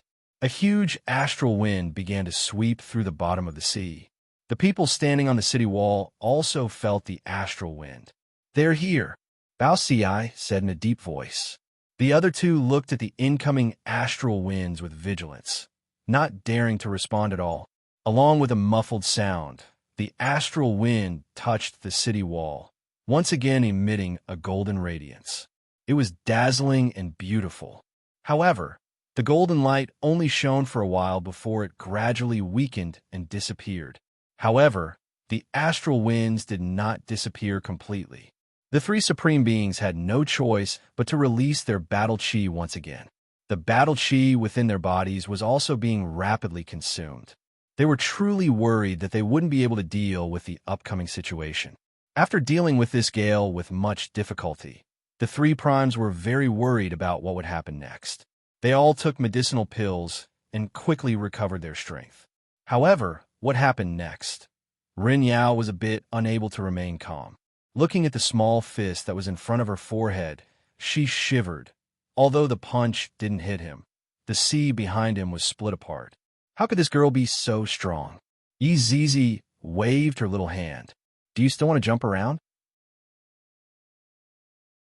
Don't dance anymore." Rin Yao swallowed her saliva.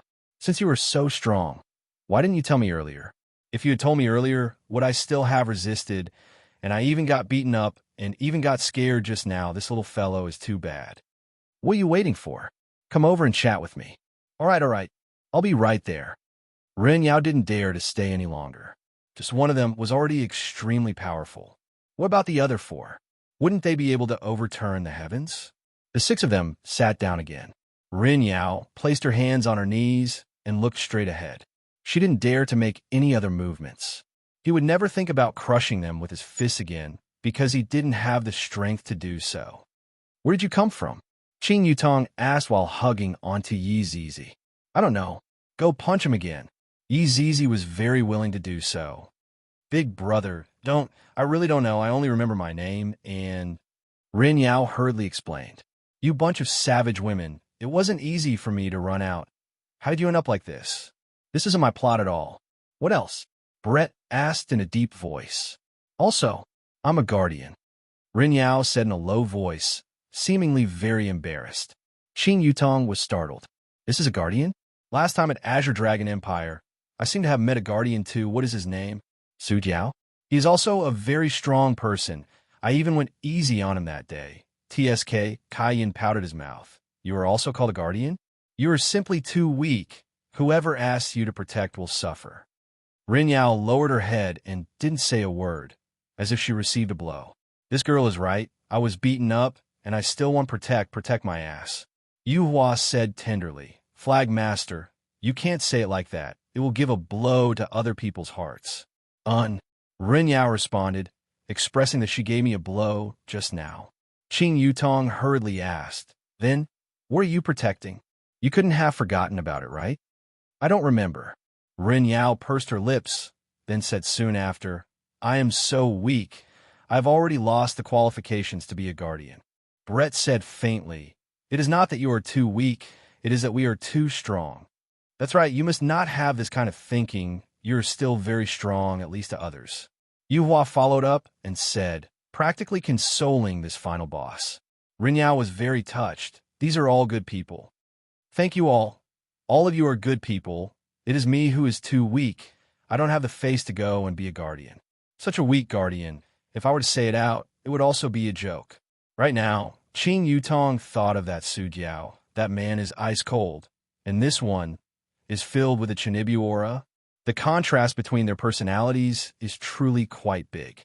If talking about strength, of course that Su Jiao is more powerful. This one also stomped his eyes into an omelet. If not, he would also be the same as Su Jiao. What a pity. But even so, his strength is still very terrifying. After all, to be able to withstand 2 punches from Yizizi, although he didn't use any strength, it was still a kind of achievement. Qing Yutong asked curiously, "Then, do you have a place that you want to go to right now?" From what brother-in-law said, although this guardian had lost his memories, he seemed to have an obsession in his heart, and that was where he wanted to go. "I don't want to go to any place right now. I am too weak," Rin Yao said dejectedly. Yizizi once again beat a person into autistic. This kind of simple and crude beating was indeed very easy to beat a person into autistic. Rin Yao let out a long sigh. "Good people, you all can leave. Just let my soul repent here. When I finish my training, I will come out of the mountain." Hearing what Yizizi said, the expressions of the 5 women changed. "After all this time, you actually want us to leave, and then you can be lawless by yourself. As expected, you are shameless enough. You have more brains than that Su Jiao." "Zizi, beat him up," Qing Yutong shouted coldly. "All right, why do you all want to bully me? I'm still a little weak. How can you blame me for being weak? What did I do wrong? Could it be that having a weak strength is also a kind of sin? If that's the case, then I will add a sin on top of a sin. Come, humiliate my body as much as you want.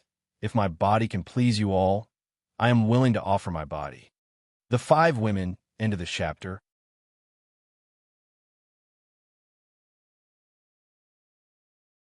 Chapter 920. When this fellow became coquettish, Yang Hao Ian had nothing to do with it at all.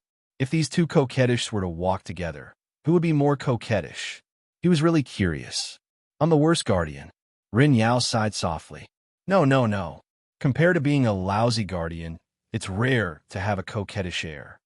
Qing Yutong said with a light smile. "What was that saying again? Men just have to be coquettish. Look at brother-in-law. He is very coquettish. During the day, he would act like a gentleman and a boss, but at night, he would transform into a wolf." Brother-in-law was a coquettish type of man. He was especially coquettish in character. Hearing Qing Yutong's words, Rin Yao felt very gloomy. She didn't even try to console me, and actually said that I'm coquettish. "How am I, Rin Yao, coquettish? Even if I want to be coquettish, I still have to be coquettish. It's not like I have a guy to be coquettish. Yutong, let's go. There's nothing fun here. Those 2 people who just left will definitely expose us," Yu Hua said softly. There was no longer a need to stay. Qing Yutong also didn't plan to continue staying here. "All right, we can leave now." Hearing the 5 women's words, Rin Yao was overjoyed. They were finally going to leave. "Hurry up and leave. If you guys are here, I feel like a salted fish. A salted fish without any strength. I'll be beaten up by you guys. By the way, that guy is still locked up, right?" Brett said as he looked at Yizizi. It was as if he was saying, "Aren't you going to save him?" Yizizi snorted coldly. "What does that have to do with me? You'd better die." Kaya narrowed his eyes and said, "In any case, she confessed to you passionately that night and even carved Shuang on her hand. Wow, it's really unforgettable." "I don't want to talk to you," Yizizi said and rushed forward. She felt that they could talk about this for the rest of their lives. Right now, there are only these few people. When I go back, those people, just thinking about it makes my scalp numb. It's all that Yang Hao Ian's fault. Why didn't he just go and die? "Let's go as well," Brett said faintly as he dashed forward. Rin Yao was laughing to death in her heart. Leave quickly. You savage women, unreasonable women." There was no way to communicate at all. "Yu Hua, Kaiyan, the 2 of you go up first. Wait for me to bring that Yang Hao Tian up." Qing Yutong felt that Yang Hao Ian had also put in a lot of effort, and now that he was captured, they couldn't just ignore him, right? "All right." Yu Hua and Kaiyan also left, and in an instant, only Qing Yutong and Rin Yao remained. Rin Yao sat upright and seemed to be a bit nervous, thinking to herself, "Why aren't you leaving yet? Quickly leave, follow me. Help me bring a person out." Qing Yutong said lightly, Bring people? Who are you bringing?" "Bring someone as coquettish as you." The corner of Qing Yutong's mouth hooked up into a trace of a naughty smile. When these 2 people bump into each other, Would there be intense sparks that would fly out? He was really looking forward to it. Qing Yutong said a few words, then passed the matter to Run Yao to handle. With a follower by my side, I can indeed relax a bit, and I basically don't need to do this kind of thing myself. Then, can I leave now that I've helped you with this matter? Ren Yao's cute face, coupled with that unique bald head, was a little scary. Leave? Where are you going? I want to meditate on the true meaning of life here and become a qualified guardian. Ren Yao held onto his chest and said, having the intention of repenting. Qing Yutong clenched her small fist and said with a strange smile, there's no use in meditating. Follow us and mix around. That's the only way to have a future. Quickly go and handle the matter. Don't make me wait anxiously. If not, I will get punched again later on. Speed up. Increase your ability to handle matters. This is what you should be meditating on. What? I'll be right back. Ren Yao felt that she was hopeless. Why did such a thing happen? I'm on the verge of collapse. I'm so angry. I'm so vexed. That's more like it. Guardian, take out her dignity. Go, go, go. Hearing Qing Yutong cheering for her from behind, Ren Yao's entire body didn't feel good, and her entire body immediately rushed out, as if she was running away. You run pretty fast. Qing Yutong suddenly appeared at the right side of Ren Yao, and she was still lying down. Ren Yao swallowed her saliva. These women, none of them are good people. I'm trying to increase my efficiency. Ren Yao squeezed out a smile and said. There weren't any other thoughts in her mind. This time, I can be considered to have met with an iron plate. Luckily, I did not get injured. Qing Yutong patted onto the bald man's head. That's more like it. Hurry up. I will give you the time it takes for an incense stick to burn.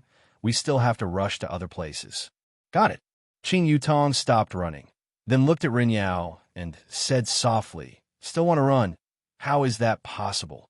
Ren Yao quickly arrived at the front of Water City. Towards the three overlords in front of her, she naturally recognized them. Although they did not appear just now, she was still able to see everything. Right now, Bao Ci and the other two also saw Ren Yao and revealed a curious expression. Who is this? All of them are not wearing any clothes. This is too rude, right? Furthermore, it's neither male nor female, and it's even a bald man. Are they acting in a drama? Who are you? Pai Liangjun shouted loudly. Ren Yao originally had a stomach full of anger, and she really wanted to teach those fellows a lesson, but she still had to handle matters. What? You don't recognize me anymore? Ren Yao said faintly. This is the aura that a guardian should have, the kind that is definitely not a joke. However, facing the five women, she was completely unable to display this kind of aura. In actuality, from the very start, she felt that she would not be able to win against them. Hearing Ren Yao's words, the three people paused for a moment. Kong Feiqing was the first to react. He pointed at Ren Yao and said, You are that abyss wave. What bullshit abyss wave? That is just my little bug. The three people, that kind of strong abyss wave, is actually just the opponent's little bug. Impossible. This is definitely impossible. Stop talking nonsense. Let one person go. Hurry up. My patience is not very good. Ren Yao shouted gravely. Time is pressing. Stop talking nonsense. That will have to depend on whether you have the ability or not. Bao Ci shouted out angrily. After all, his son had died, and he is still in pain. My son is very outstanding. He is not someone that they can compare with. All of the star cannons could be seen aiming at Ren Yao. An astonishing aura was currently condensing. However, Ren Yao slowly stretched out her finger. A silver light could be seen shooting out from the tip of her finger, and a star cannon that had not condensed yet could be seen exploding, and a star cannon that had not condensed yet immediately exploded. The number of these star cannons was limited, and they were all left behind by the old ancestor. If there was one less star cannons, then there would really be one less star cannons. However, just like that, Ren Yao killed all of the star cannons one by one. Kong Feiqing and the other two were all stupefied. The defense of the star cannons is something that even overlords are unable to break, and this person is actually able to do it so easily. This is impossible. This is definitely impossible. End of this chapter.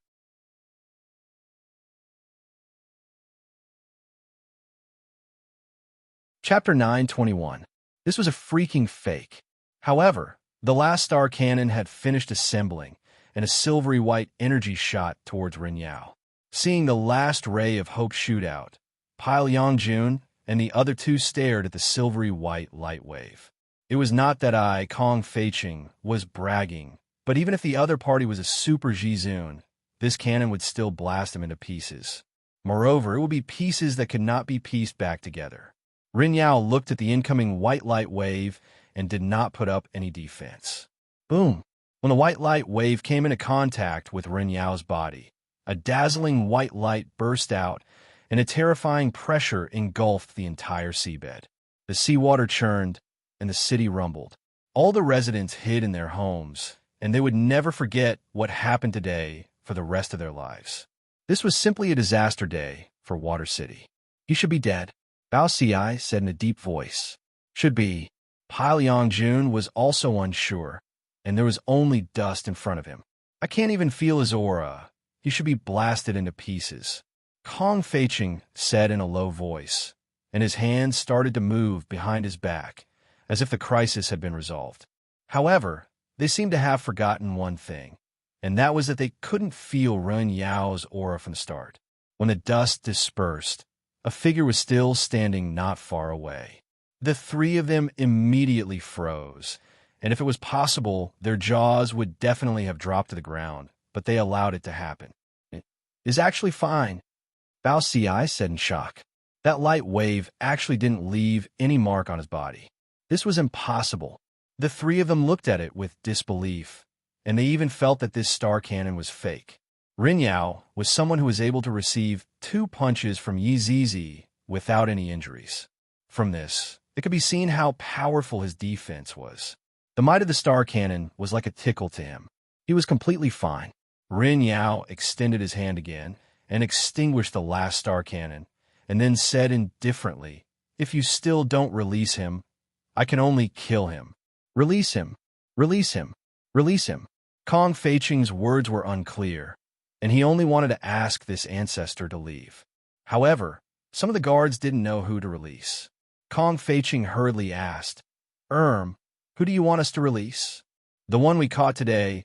His name is Yang Haotian, a man under general anesthesia," Ren Yao said calmly. She was full of vigor. This was a true guardian. The one just now was definitely a fake. Quickly release that Yang Haotian," Bao Ci shouted angrily. If he had known that this would happen, he would have released the star cannons earlier. Now that the star cannons were gone, the star cannons still had to be released. This was a complete loss. The gains did not make up for the losses. Humans were often like this. Only after trying would they know that it was too late for regrets. Just like these 3 Supremes, without the celestial cannons, it was equivalent to losing a layer of defense. Furthermore, it was the most crucial defense. If someone were to attack them, they would be in danger. Very soon, Yang Haotian was brought over. His entire body was still numb, and he could only move his eyes. Of course, he could still talk. "Hurry up and release him," Pile Yongjun shouted. The Imperial bodyguard cautiously said, "You can't let him go." The 3 supreme martial artists. "Do you Astra's King want to die? Who exactly is the boss now? You actually said that you won't let us go. Could it be that you want to see us 3 Supremes die before you're willing to let us go? Hurry up and let go," Bao Ci shouted angrily. The 2 guards were so frightened that they immediately let go. However, as soon as he let go, the stiff Yang Haotian fell straight down, his nose hitting the ground hard. The 3 supreme martial artists were a little stupefied. How did he collapse just like that? At that time, he would think that they had hit him. "What's going on?" Kong Feiqing asked. "He's been poisoned by bang hard poison," the Imperial bodyguard said, while trembling with fear. He had already said that he couldn't release the poison. The moment he released the poison, he collapsed. Hard poison? Pile Yongjun immediately knew that it was his 3rd brother's usual method. "Luckily, I have the antidote." Pile Yongjun took out a lump of yellow, unknown object. The object carried a fishy smell, and the shape of the object was not pleasing to the eye, to the extent that it looked a bit like cough, just a lick. Pile Yong-jun said softly. There was even a look of concern in his eyes, giving people a different feeling, like an uncle holding a lollipop. Yang Hao-yen was speechless. Licking again. Is this how you and your father deceive others? Just now I was poisoned because I licked the sword. I didn't expect you to let me lick it again. Do you think I, Yang Hao-yen, am an idiot? What kind of poison is it this time? No, it didn't look like it. Just by looking at its shape, it looked even more terrifying than bang hard poison. How dare you make me lick shit? F***ck me. Even more vicious. I won't lick it even if you beat me to death. Young man, don't doubt it. This is really the antidote. Just lick it and you'll be fine. Pile Yong-jun said attentively. He noticed that the other party's eyes were filled with vigilance. He guessed that this was poison. However, it did look like poison, at least in the shape. But there was nothing he could do about it. It looked so weird. I won't lick it. You rotten old man. You're very bad. Yang Hao-yen would rather die than comply. As a man, how could he lick such a dirty thing? Pile Yong-jun gave them a look, and Bao Si and Kong Fei instantly understood. They immediately pressed Yang Hao-yen's head down and opened his mouth wide. Is he trying to forcefully shove it in? How savage. Yang Hao-yen felt that he was about to be humiliated. In just one day, she had been humiliated so many times. She didn't expect to be humiliated by 3 men. It was the greatest humiliation of his life. Good child, just a lick will do, Pile Yong-jun said with a strange smile. This caused Yang Hao-yen to almost collapse. What King good child? Who's your child? Scram. If I say I won't lick, then I won't lick. Pile Yong-jun had no other choice but to directly shove it all into his mouth. Yang Hao-yen opened his eyes wide. He felt that a huge thing was squeezed into his mouth, and a fishy smell came out from it. I was actually forcefully opened by someone. Oh my god. Yang Hao-yen, the main character of the red packet system, swallowed this fishy and smelly thing today, and you even forced me to lick it. These shameless rotten old men. However, when Yang Hao-yen innocently licked it, he suddenly felt a clear current flowing within his body. It felt very comfortable. The hard feeling gradually disappeared, and unknowingly, Yang Hao-yen started licking it himself. So fragrant. Seeing that Yang Hao-yen was fine, Pile Yong-jun snatched it over. This is a treasure, to actually let you lick it so many times. Yang Hao-yen looked at Pile Yong-jun with a resentful expression. I was just happily licking it, and you actually shamelessly snatched it away, scoundrel. Bao Si said respectfully. Gongzi, someone is here to pick you up. You should quickly leave with him. Yang Hao-yen took a look at Rin Yao, then said solemnly, Who is this? I don't know him. I'm not going. The 3 overlords, Pile Yong-jun squeezed out a trace of smile. Child, don't mess around. Be good. Your father is here to pick you up.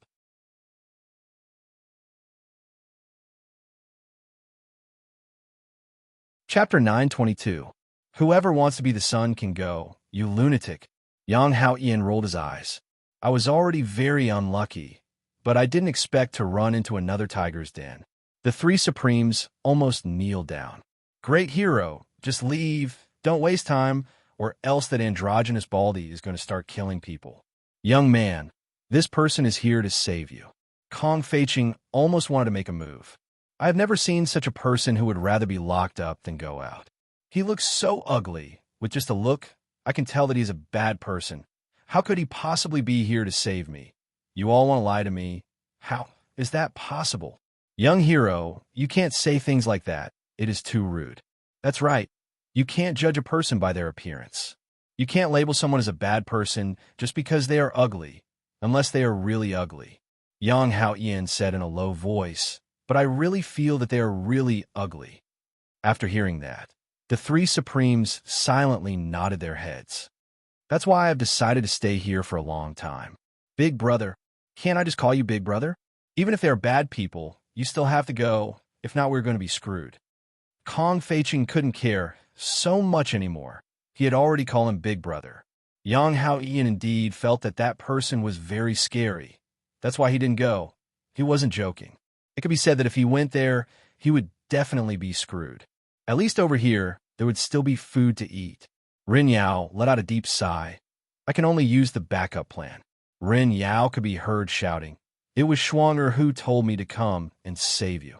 Hearing that it was Shuang, the Yang Hao Yin immediately became spirited. My red packet is still on Shuanger's, but actually, I feel that ugly people have a good heart, just like him. Bye-bye. After Yang Hao Yin finished speaking, he flew towards Ren Yao. After seeing that the little ancestor had left, the three supremes finally felt relieved. Yang Hao Yin looked at Ren Yao, who was in front of him, and said with a smile, "Brother, did Shuanger really tell you to come and call me? Do you think that I wanted to come? That is a group of vicious women." Yang Hao Yin's expression became more and more shocked. Then he grabbed onto Ren Yao's shoulder. "I also feel that way. That is a group of vicious women. They tortured me to death. They're all unfortunate people." Yang Hao Yin and Ren Yao took a deep breath and exhaled helplessly. Since they couldn't resist, they could only enjoy the thrashing. However, after Ren Yao left, she turned around and said, "If you dare call me ugly again, I'll kill you. I'll King kill all of you. My hair just hasn't grown out yet." The immense pressure caused the three supreme beings to kneel down. They were so frightened that they hurriedly spoke up. This person was actually so powerful and terrifying.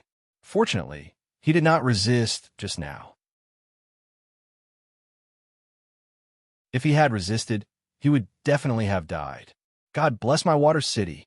The things left behind by the old ancestor were indeed very powerful. Yang Hao Yin sensed Ren Yao's strength and was also very surprised. "Brother, are you really that strong? We can work together." Yang Hao Yin felt that there was a way. He would definitely be able to kidnap those vicious women and get the red packet for himself. Ren Yao sighed. "Little brother, please dispel this crazy idea of yours. I still want to breathe fresh air. I won't accompany you to die." "I'm just joking. Look at how serious you are. Seriously, they're so kind. They're all good people. Yang Hao Yin, am also extremely happy to be able to accompany them." Yang Hao Yin immediately started bootlicking, because when he saw the beautiful figure that was not far away, he was so scared that even his soul was trembling. Not only Yang Hao Yin, Ren Yao was also the same. Qing Yutong was waiting for the two not far away. "Lu Dan, you're pretty fast, huh?" "Haha, it's nothing." Ren Yao had no choice but to submit to Qing Yutong. Yang Hao Yin immediately shouted, "Big sister, you came to save me. I'm too happy." After finished speaking, Yang Hao Yin went to hug Qing Yutong's thigh. Qing Yutong kicked Yang Hao Yin away. "Stop wasting time. Get on the boat." Yang Hao Yin grinned. "Get on the boat. Get on the boat. Big sister, where are we going?" "We're going to a fun place. Lu Dan, follow me, Sai. All right." Ren Yao followed behind helplessly, and the three rushed towards the boat. On the sea's surface, the boat was still there, just that it had changed from day to night. After the three landed on the boat, Yang Hao Yin immediately shouted, "Shuanger, I'm back." A murderous aura rang out within the boat. "If you dare to call me Shuanger again, I'll beat the shit out of you with a punch." "All right." Yang Hao Yin immediately cowered. Qing Yutong walked into the cabin of the boat, and the two followed behind, just like attendants. Just that, Yang Hao Yin was a lot weaker than Ren Yao. "Yutong, where are we going next?" Brett asked curiously. "Today's day is rather interesting. It's fun." Qing Yutong pouted her mouth. "How about we go to his empire to play first? After that, we'll make plans." "This idea is not bad. Let's go then." Kai Yin immediately agreed. In any case, playing is just playing. In actuality, Yang Hao Yin really wanted to say, "I'm the emperor after all. Did you all ask for my opinion just like that? You all are simply too overbearing. My mother doesn't want me to play with you all anymore." The troublemaker group of 5 didn't stop causing trouble, and they were completely unable to stop. In the end, they finally pierced through the sky, and there was no way for them to clean up the mess. However, at a small village in the northwest of Wushu Empire, at this time, every household was warming themselves up at home, and outside, snow was falling from the sky. At this time, the temperature outside was -10+ degrees Celsius. Suddenly, a series of strange footsteps rang out, especially the sound of the footsteps stepping onto the snowy ground. It seemed especially gloomy and cold. The faint light that floated out from the window illuminated the figure, and the figure's shadow was projected onto the wall at the side. The figure was a black-robed man who was holding onto a sickle. This was precisely Death Mage. All of the scripts have been arranged, and this was also the first scene. Male lead, Death Mage guest, Yi Hua screenwriter, Mu Ran lines. Improvisation. Death Mage expressed that this was the first time that he did such a thing, and furthermore, it was the male lead, so he was a bit reserved and embarrassed. It doesn't seem appropriate to scare people out of their beds in the middle of the night. After all, I, Death Mage, am a young man with good qualities. Therefore, Death Mage didn't plan to knock on the door anymore, and he raised the sickle in his hand high up. Summon evil spirits. Death Mage shouted out in anger, and countless evil spirits flew into the 100 households. In an instant, wails rang out in the entire village. Everyone was chased to the plaza in the middle by the evil spirits, and there were even some people who didn't even wear their clothes and were shivering from the cold. Countless evil spirits hovered in the air, and everyone obediently kneeled on the snowy ground, and their faces were pale white from fright. Some children hid within their parents' embrace, not daring to look at the evil spirits, and some children who were more courageous secretly looked at the evil spirits. Slowly, Death Mage's figure appeared in front of everyone, and when everyone saw that it was an undead, despair appeared on their faces.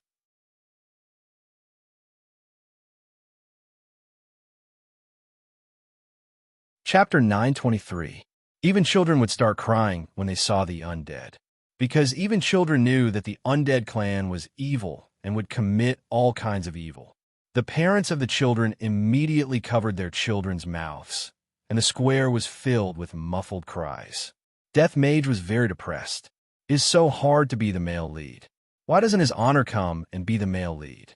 Furthermore, he is a bad male lead. It was a good thing that Death Mage's expression could not be changed. Just by looking at his skeletal face, he would be able to scare people to death. GGG, Royal Translation. You all will become my sacrificial offerings. Haha. After he finished speaking, Death Mage felt that his lines were too weak. It was not shocking at all. The translation job was still assigned to the evil spirits circling in the sky. Lowly human, you will all become sacrifices for the great undead clan. You will feel extremely honored and give up your lowly lives for the great undead clan. Death Mage, F*CK me. Was that what I said? To actually translate it so incisively, this is so embarrassing. I reckon that his honor is probably laughing at me right now. How embarrassing. Look at how this evil spirit speaks better than me. It looks like I'll have to learn how to speak from Sun Fong when I get back. The village chief stood up at this moment, his aged face revealing a fearless expression. We will not yield to the undead clan children. My fellow countrymen, stand up. We will not bow our heads to the undead. Yes, we will not yield. That's right. We will fight to the end. Brothers, pick up your hoes and fight it to the death. Over 100 people were already shouting. Their morale had indeed increased by quite a bit. Although Death Mage's eloquence was not good, his might was still there. The death scythe in his hand stabbed into the ground, causing a wild gale to blow. The powerful might caused everyone to feel shocked, and they once again knelt on the ground. Some people even coughed up blood. Without waiting for Death Mage to speak, the evil spirit had already started to forcefully add on his lines. Lowly humans, how dare you anger the great undead race? You will become the most miserable sacrifices, and your souls will never be redeemed. Death Mage felt that there was no need for him to speak anymore, and let these evil spirits speak for him. It was a little sad. Everyone began to pray to the heavens, asking the gods to come and save their believers and crush the evil in front of them. However, just as everyone was praying, a golden light flashed across the dark sky. Everyone was stupefied. I didn't expect that our prayers would instantly be arranged by the heavens. The gods didn't abandon us. There's still hope.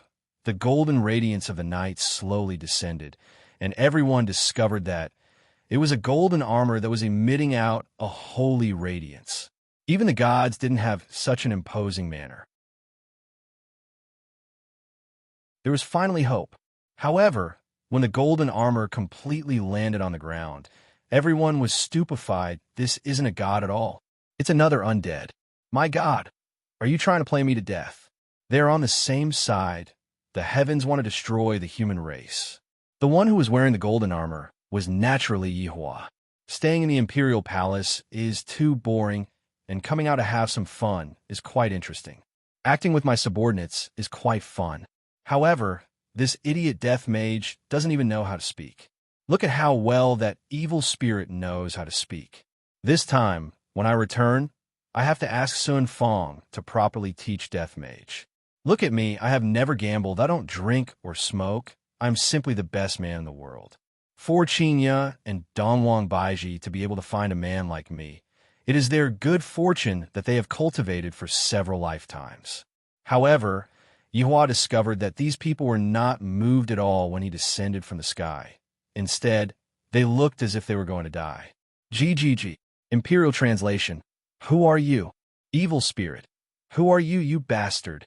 Death mage. Your honor. This is not what I said. You know what I mean? These are all the lines that those evil spirits added themselves. When Yihua heard those evil spirits actually called him a bastard, they're truly going against the heavens. This bastard is something that only my woman can do. If anyone else dares to scold me, I will kill them all. Yihua could be seen stretching out his bone palm and grabbing the air. The evil spirit that was scolding Yihua bastard just now immediately exploded in the air. Everyone was stupefied. What is going on? Aren't they supposed to be together? Yihua took out his own great sword, which was similarly shining with golden light. I am the embodiment of justice. You damned undead, to actually want to harm innocent humans. I will never forgive you. Along with Yihua's words, an unparalleled aura emitted out from his entire body, causing everyone to be stupefied. This undead, what a sense of justice. The evil spirits started speaking again. You scum of the undead, to actually harm your own kind, all for these lowly humans. Great mage, quickly grant him death. Let him know that the dignity of the undead is not to be violated. Death mage was in despair. Why is the evil spirit that I summoned so outstanding? Did you all care about my feelings? He is my boss's boss. Yihua felt that this evil spirit's acting skills were not bad. Look at this death mage. He is just like a fool. He is just standing there stupidly. Yihua raised his great sword and pointed it at death mage, then shouted out, You are the scum of the undead. The undead are a race that yearns for peace, and it is precisely because of you people that the reputation of my undead is ruined. Today, I will let you have a taste of my great sword.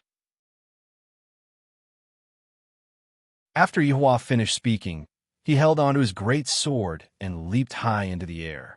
A ray of red light flashed past Death Mage's eyes. This is my first time fighting with his honor. This is an unparalleled honor. An unparalleled honor. Holding onto the scythe of death, Death Mage raised both of his hands above his head. Clang! A terrifying aura was emitted out. Yihua shouted out gravely, Go out and fight. Do not harm the innocent. GGG Imperial Translation. As you wish. After finished speaking, the two disappeared into the night sky. However, not long after, a magnificent scene of an explosion blossomed not far away from them, causing the villagers to be dumbstruck. They're so strong. I wonder who will win. I hope that it will be that righteous undead. If it is that evil undead, I will definitely have to die.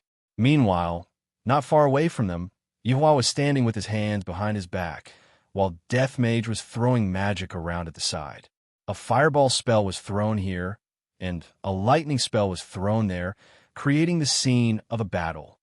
Death Mage, you need to practice your eloquence a bit more. Yihua said faintly. GGG, Imperial Translation. I will solemnly obey your decree. Also, when you're acting, you have to put yourself into it. Even if you only know how to shout out GGG, you also have to pay attention to the tone of GGG, fluctuate up and down. Only then will you be able to act out your inner thoughts. Understand? Death Mage didn't understand what Yihua meant. GGG, Imperial Translation. Subordinate understands.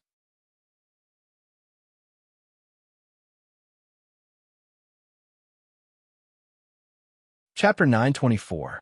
Death Mage continued to throw out magic that caused a huge explosion, causing the surroundings to be charred on the outside and tinder on the inside. The commoners in the village were all scared to the point that they were trembling in fear.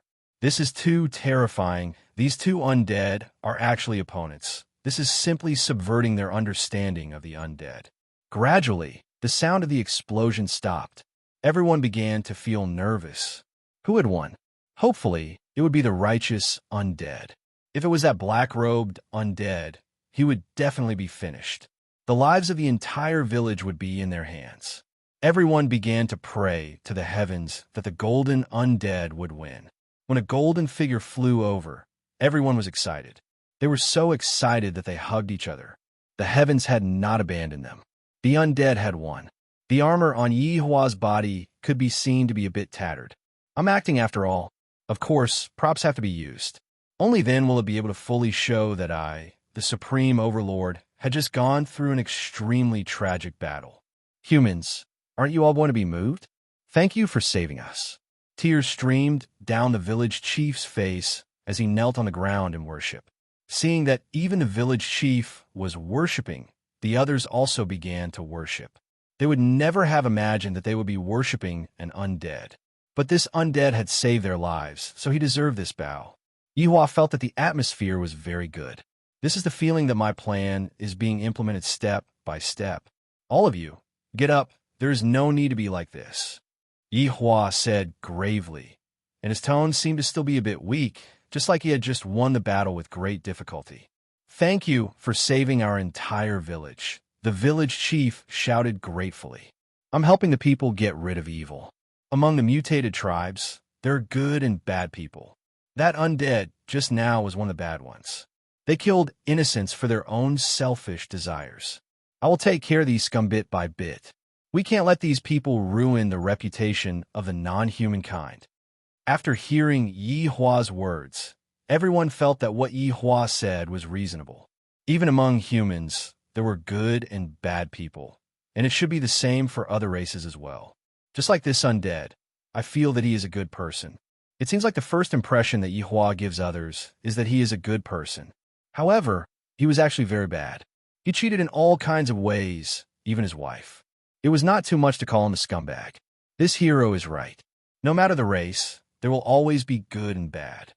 The village chief said respectfully, if it was possible, he should spread this story around and let everyone know that not everyone in the foreign races was a bad person. After hearing that, Yihua felt that this old man was not bad and was a respectable person. It's very dangerous for you all to stay here. Why don't you all go to Voidless Empire? There are all sorts of benefits there, and as long as you're willing to work, you all will be able to support yourselves. Hero, we're already used to living here. If we were to suddenly move, I'm afraid, Yihua said faintly. The safety of Voidless Empire can be guaranteed, but if you all continue to stay here, what should you all do if you run into that matter from earlier again? After all, it is impossible for me to protect you all every single day. The village chief felt that what Yihua said was very right. If those bad fellows would come again, what should we do? At that time, everyone would have to die. You guys think about it. Voidless Empire is able to protect your safety. Such a thing like this will never happen in Voidless Empire. After finished speaking, Yihua disappeared from where he was, not waiting for them to make a decision. Only when he left would they feel afraid. Village chief, I feel that we should still go to Void Empire. A middle-aged woman said. That's right, village chief. If that bad fellow were to come back again, we wouldn't be able to do anything at all. Indeed, now that all the heroes have left, we have to quickly make a decision. Then let's go and have a meeting right now. The village chief didn't say anything else. Everyone's worries are right. If there's really a need, we should still move to Voidless Empire. At this moment, Yihua returned to the palace. The fun he had just now was rather interesting, and he still has to continue. This is truly too interesting. Yihua, Where did you go just now? Qingyu suddenly asked at the side. These few days, Yihua has been acting sneakily, as if he had been doing something bad. Yihua shouted towards Daji, brew a cup of tea for me. All right, master, do you need to wash your feet? Daji asked obediently. Sure, soak my feet. Yihua sat on the chair with a comfortable expression on his face. I'm asking you, Yihua. Qingyu sat beside Yihua and shook Yihua's shoulders with both of her hands. I didn't play much, I just went out for a walk. Yihua said faintly. Dongwang Baiji walked over from the side. Yihua, you are an emperor, and you let us do everything for you. Qingyu and I have to deal with a lot of things all day long, and you just go out and play. Don't you feel sorry for us? Sigh, Yihua didn't expect that there would be so many things to deal with when creating an empire. Just looking at it gives me a headache. Right now, I can only console them properly. Yihua carried Qingyu and Dongwang Baiji in his embrace. You two have worked hard. Continue to work hard in the future. Qingyu, Dongwang Baiji, tell us first, what have you been doing during this period of time? Dongwang Baiji asked. It's nothing much. I was just planning for the matter of humans and other races coexisting peacefully. Isn't that more important, so? I'm also very tired. Qingyu and Dongwang Baiji looked at Yihua from the corner of their eyes. I feel that this is so fake. He definitely went out to play sneakily and purposely found an excuse. The two women looked at each other and seemed to have their own thoughts. Thus, it didn't ask too much. Very quickly, Daji came over with water to wash Yihua's feet and placed it beside Yihua's feet. Master, let Daji help you wash your feet. Daji said respectfully. After all, even your wife is here. Yihua, who was in a good mood, allowed Daji to do so. Daji, on the other hand, was very excited. She immediately helped Yihua to put on a pair of slippers, then lightly placed Yihua's feet into the hot water and lightly rubbed them. It feels so good. This is the first time I have come into contact with my master's holy body, and Daji's face turned completely red. My God, I have finally come into contact with my master's body. Qingyu and Dongwang Baiji roll their eyes at Yihua. Count this as a benefit for you, but at most, you will only be able to wash Yihua's feet. Don't even think about anything else.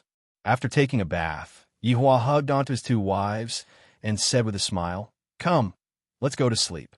If you want to go, you can go by yourself. We still have to work. Qingyu still doesn't know Yihua's character. How can work be more important than sleeping? I'm going to properly criticize the two of you. I will continue to work tomorrow. Yihua reprimanded with a stern face. Later on, he was going to use domestic violence. Qingyu and Dongwang Baiji were suffering. How could the two delicate wives be Yihua's opponent? Domestic violence was currently in progress. For the next few days, Yihua and Death Mage continued to put on a show, and more people began to sing praises of the undead. End of this chapter.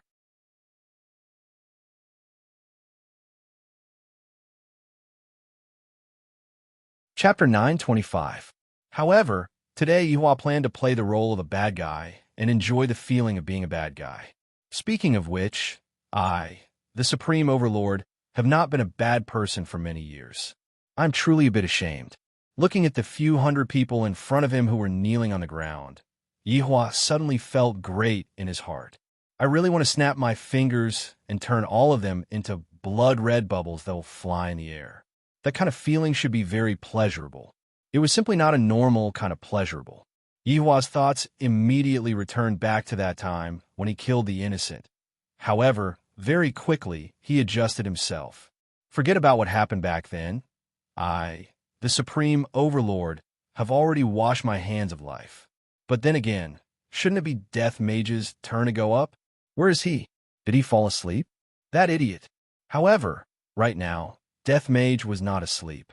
Instead, he was kneeling on the ground and shivering, because there were two women standing in front of him. His wife. Your Honor, I'm going to be exposed. Your wife is here. Qingyu and Dongwang Baiji were finally unable to take it anymore. Our man leaves the house early in the morning and returns late at night. Could it be that he is learning from others and keeping a mistress outside? After observing Death Mage for the past few days, he discovered that Death Mage was the same as well. Thus, he decided to tail Death Mage. Yihua did not see Death Mage, but he saw Death Mage. "Where is his honor?" Qingya asked gravely. Death Mage was about to pee in his pants. "Could it be that I have to say that his honor is currently acting as the bad guy?" Kakik. Dongwang Baiji rolled her eyes. "Speak human language." Kakik. Imperial translation: "Madam, I don't know how to speak human language." Qingya and Dongwang Baiji naturally knew that Death Mage couldn't speak the human language. However, right now, I'm even more curious about where did Yihua go. For him to be acting so mysteriously, he is definitely not doing anything good. This bastard bullied the two of us at night and even made us work during the day while he ran out to have fun. This is simply infuriating. He didn't care about his wife at all. She was so angry that she was about to cry. "Hurry up and speak. Use your phone to type." Dongwang Baiji was very angry. These two are definitely covering up for each other. How would Death Mage dare to do such a thing? Thus, he lowered his head and remained silent. "Even if you beat him to death, I won't betray his honor." "Qingya, there seems to be a village over there." Dongwang Baiji looked towards the distance. Qingya also looked over. Indeed, there were still a lot of people standing on the plaza. "Let's go and take a look," Qingya said gravely. Death Mage hurriedly stood up. Looking at Death Mage's action, Qingya and Dongwang Baiji wanted to go and take a look even more. In an instant, Qingya disappeared from where she was standing. However, on the plaza, Yihua was still acting cool.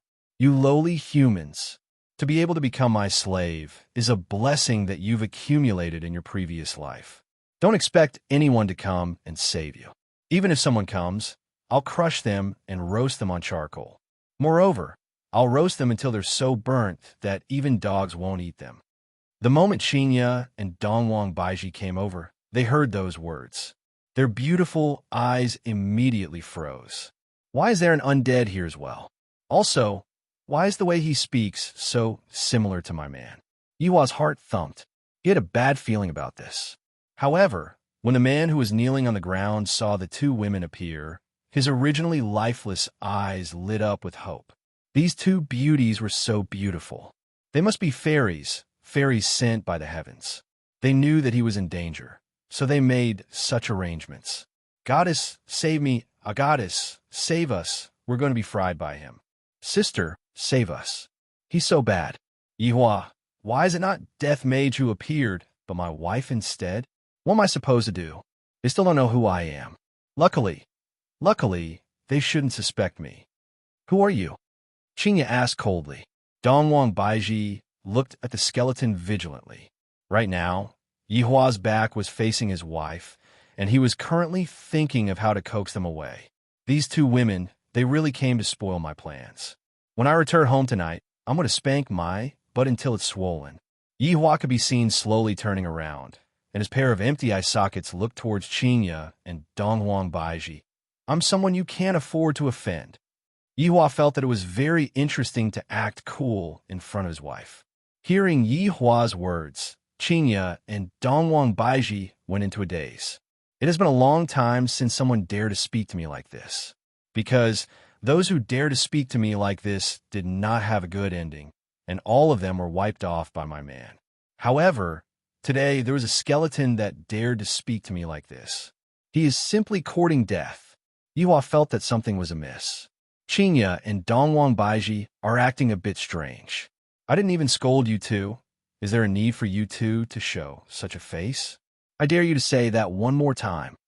Qingya and Dongwang Baiji landed down from the sky and glared at Yihua angrily.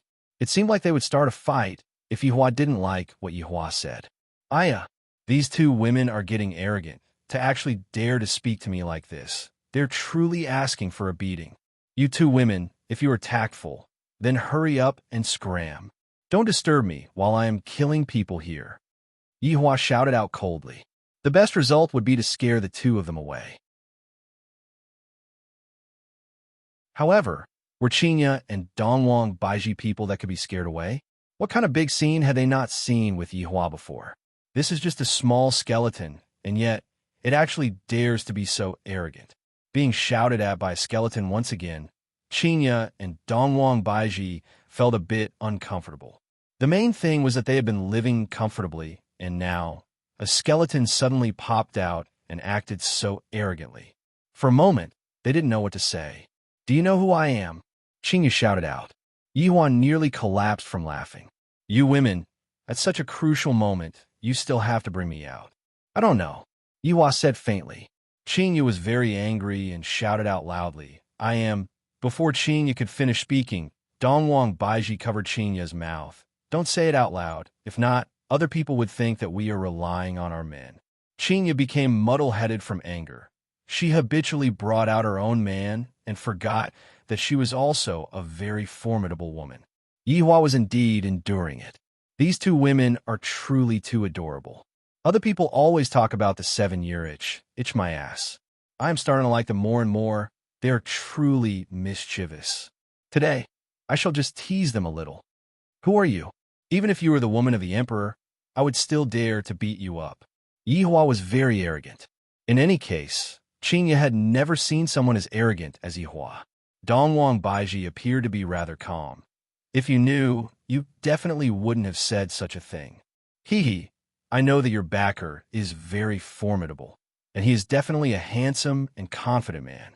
Furthermore, he is also very ambitious, and he has a grand ambition. That kind of excellence is something that no one can compare to." After praising himself, Yihua looked towards the sky at a 45 degrees angle, seemingly like he was sighing at how outstanding he was. End of this chapter.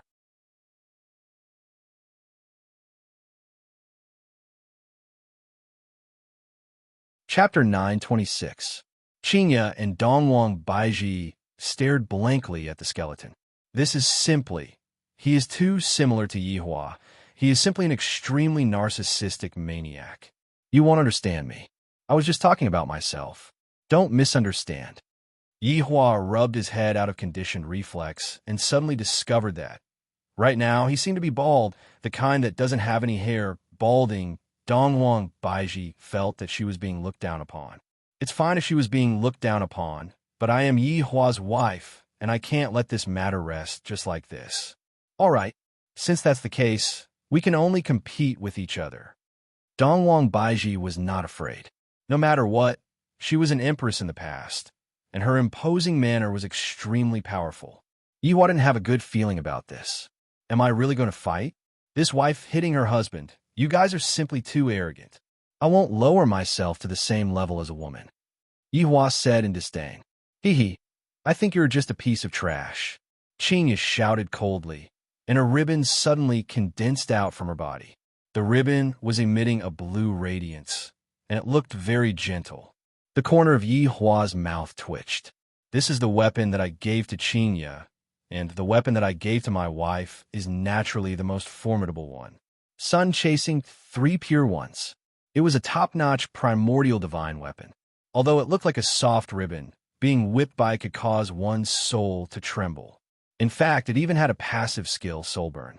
In any case, being whipped by it would definitely make one feel good from head to toe. Qinya's strength isn't weak. Although she is a bit weaker than me, this 3 clear ones chasing sun is still my nemesis. This 3 clear ones chasing sun is a soul attack weapon. Although it won't be able to injure me, if I get hit by it, I will definitely roll my eyes. Back then, he had given it to Qinya so that she could protect herself. He had never expected that it would be used against him. This shameless Qinya, I am her husband, and you actually use this kind of thing to slap me. Do you believe that I will slap you tonight?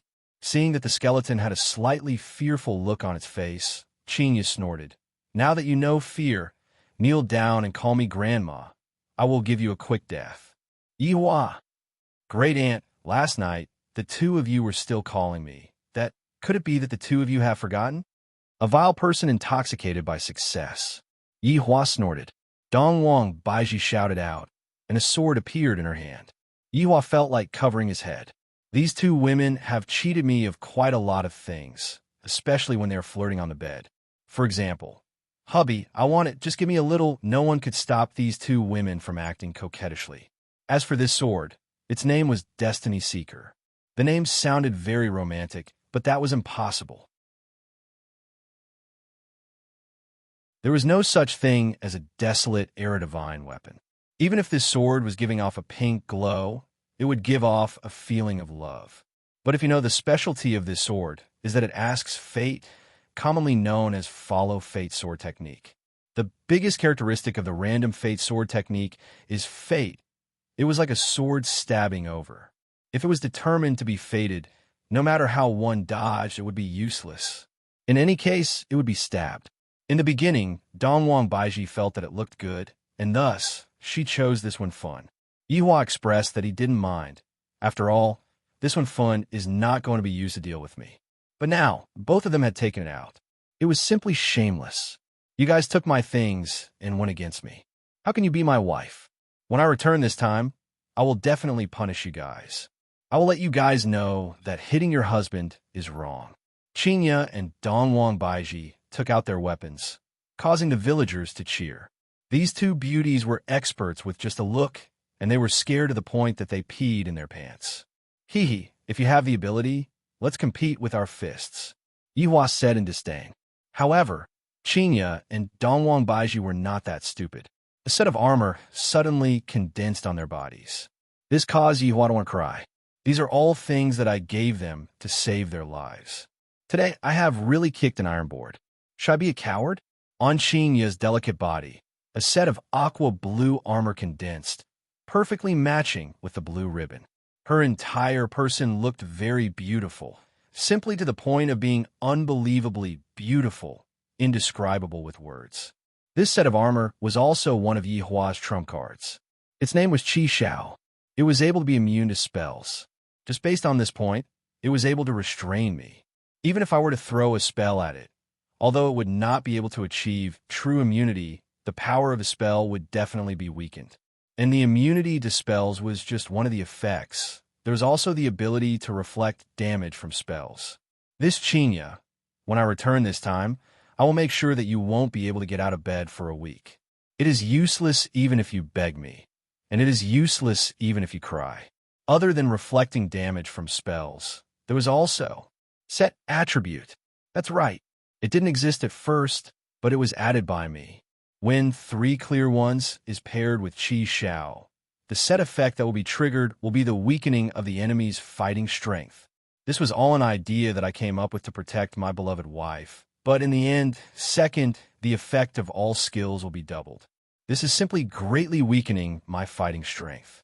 This is the equipment of a nouveau riche, an equipment that can't even be bought with money. Third, set skill lawless. Yihua was helpless about this skill. It was a passive skill. Just from the name alone, one could tell that it would allow you to be lawless and increase your fighting strength for an hour. In any case, Qinya's set of equipment would definitely be able to completely restrain me.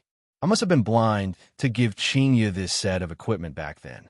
Meanwhile, the armor that Dongwang Baiji was wearing was even more awesome. Its entire body was emitting out a golden white light, and it looked very sacred and inviolable. However, I have decided that tonight I will properly violate you all from head to toe. This set of armor is called Benevolent Underworld Immortal. It has a very overpowered passive skill, Heal, and it is an automatic heal. As long as you are in the middle of a battle, even if you are injured, the armor will be able to slowly heal you. Furthermore, it is an AoE heal. Of course, the AoE heal is just one of the features of the armor. There's another feature that is even more awesome, and that is buff. That's right, this kind of buff is also an AoE. In the past, Yihua felt that Dongwang Baiji liked to fight with soldiers, so he specially gave her such a good thing. In the end, I never would have thought that she would use it against me first. What is after the buff is added? Benevolent Underworld Immortal. Underworld and Immortal seem to be conflicting, but when combined with this set of armor, the level of defense that this set of armor has become extremely overpowered. It is the same for magic defense as well. Although it is not as immune to magic like Qinya's, the overall effect of this set of armor is rather strong. Furthermore, when Feng Ming and Benevolent Underworld Immortal also have set effects, the chances of triggering random sword technique, the chances of triggering top-notch buffs, and the chances of triggering full recovery are greatly increased. Don't look down on these 3 things. If you're lucky, you will be unkillable. End of this chapter.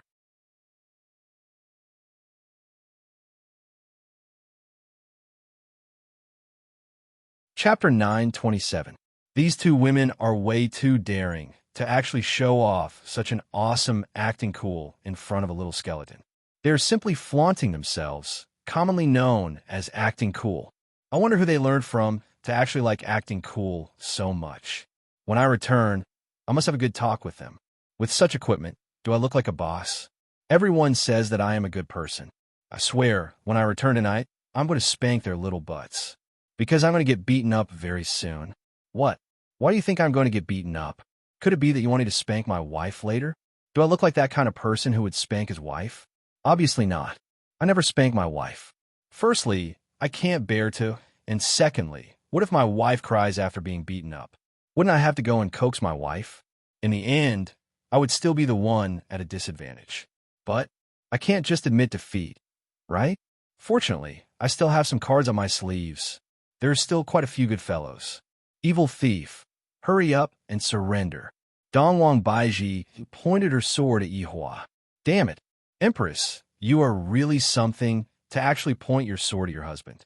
Just you wait. If I don't beat you to death tonight, you are too arrogant. Qinya shouted out coldly. Evil thief, today we will let you have a taste of our methods. We will beat you until you can't even stand up. Yihua, good fella, you guys are awesome. I swear once again, for the next 1 month, you guys can spend your time on the bed. I will let you guys cry for your parents. All right, today, I will let you guys know what is called power. Yihua shouted out. If you want to fight, then come at me. Whoever is a coward is a grandson. Just what we want. Let's change to another place. All right. After speaking, the 3 disappeared from where they were standing. The commoners were all dumbstruck. They really started fighting just like that? Shouldn't they say something to each other? This is a bit too sloppy. The 3 immediately moved to a desolate and uninhabited place. This place was a world of ice and snow. The sky was gloomy, and the cold wind was whistling, bringing along bone-piercing coldness. However, this kind of coldness was nothing to the 3 of them. That's right, Qinya and Dongwang Baiji wanted to kill Yihua. Thinking about it, Yu Tong is still the most obedient. These 2 are truly too mischievous. Today, I must teach them a good lesson. At this moment, Death Mage had also arrived not too far away. It's over. His honor and your wife are fighting. What should I do? Should I call someone over to stop the fight? He still had to call for help. Thus, Death Mage immediately called for his wife, Sun Fong. What meant was, his honor is hitting your wife. Quickly come and stop the fight. At Voidless Empire, Sun Fong was currently lying on a rocking chair and reading a book when she suddenly received Death Mage's message. He immediately sat up. What? His honor hit your wife. Look, holy shit. Sun Fong felt that she was about to rush over, but she suddenly stopped. Should I call my good sisters over as well? Sun Fong's good sister was Tang Wei. Because the 2 of them were in the same boat, she had a man but couldn't enjoy the happiness of being a woman. Tang Wei received a message from Sun Fong. Astonishment filled his heart. His honor hit his wife. Oh my God, it was too cruel. You want us to go and watch the show? No, I have to inform Uncle Wei. Tang Wei immediately informed Uncle Wei. Uncle Wei was shocked. His honor actually hit his wife in broad daylight. And he even asked his subordinates to go and watch the show. Oh my God, his honor is so awesome. Wei Chong immediately informed all of his subordinates. Everyone was stupefied. His honor hit his wife, and he even asked us to go and watch the show. What is the meaning of this? Is this saying that his honor even dares to hit his wife, let alone his subordinates? His honor is so cruel. He even asked his subordinates to go and watch the show when he hit his wife. So perverted. Death Mage's message was misunderstood layer by layer, from stopping the fight to watching the show, and then from watching the show to domestic violence and letting his subordinates watch. All of Death Mage's subordinates immediately rushed over to Death Mage's location. However, Yihua still didn't know what was going on, and he was currently thinking about how he should teach these two mischievous wives a lesson. However, since you two acted cool in front of me just now, I will have to act cool in return. Who asked me to be the act cool king? What? Do you want to fight with us empty-handed? We won't kill trash like you who doesn't have any equipment. Chinya snorted, looking very tsundere. Yihua, damn it. How many times have you two scolded me as trash today? Seems like I have doted on you two too much, causing you two to become very arrogant. If you two want equipment, I will grant you two your wish. Today, I will defeat you two and make you two my slaves. I will tie you two up on the bed and humiliate you two. Yihua decided that when he returned home tonight, he would do an Asian bondage. Upon hearing that, Chinya and Dongwang Baiji were both ashamed and angry. Chinya, swear that I will break your bones into pieces, then throw them into Wushu Empire's smelly ditch until they rot. Chinya was really angry. The other party actually has such a crazy idea. Don't they know that I am Yihua's woman? If that jealous king were to hear what Chinya said, he would definitely flip out. When Yihua heard Chinya scolding, he became so angry that he actually wanted to throw me into the sewers. Sure, you two are awesome. Wait for me to choose a set of equipment first. Yihua could be seen choosing a set of armor first. It was a gray armor that had a red pattern on it. The red pattern was flowing like fresh blood, making one's hair stand on end. Guanchong, a rather awesome prehistoric artifact. Passive effect, lowers a female's fighting strength, causing the female's body to become soft. When the female's opponent receives damage, there is a certain chance that the female's opponent will be paralyzed for 1 second. Don't look down on the fact that it is only 1 second. To an expert, a lot of things can be done in 1 second. Of course, the defensive power of the armor was rather awesome as well. Yihua thought to himself, the person who created this armor is definitely a pitiful person. How much does he hate his wife? As expected, when the armor appeared, Chinya and Dongwang Baiji immediately felt that their aura was being suppressed, and they even felt that their bodies were becoming a bit soft and a bit sleepy. Yihua also found a weapon that could restrain them. Plum Blossom Club. Although the name is a bit tacky, this big and thick club has an automatic shrinking function. Looking at the body of the club, there are even some plum blossom imprints on it. It looks very gaudy. However, these are not the main point. This Plum Blossom Club has a useful passive effect. To be precise, it is a bit strange. As long as one is touched by the club, one would feel a kind of numb feeling. Although this Plum Blossom Club is not a top-notch prehistoric artifact, its passive effect is simply unrivaled. Look at how good I am to you two. Even now, I am still thinking about your comfort. I have it easy. I work diligently every day to make you two feel good. Yet the next day, you two still say that I am bullying you two. You two are simply shameless. Look at you two. All of you are using killing moves. End of this chapter.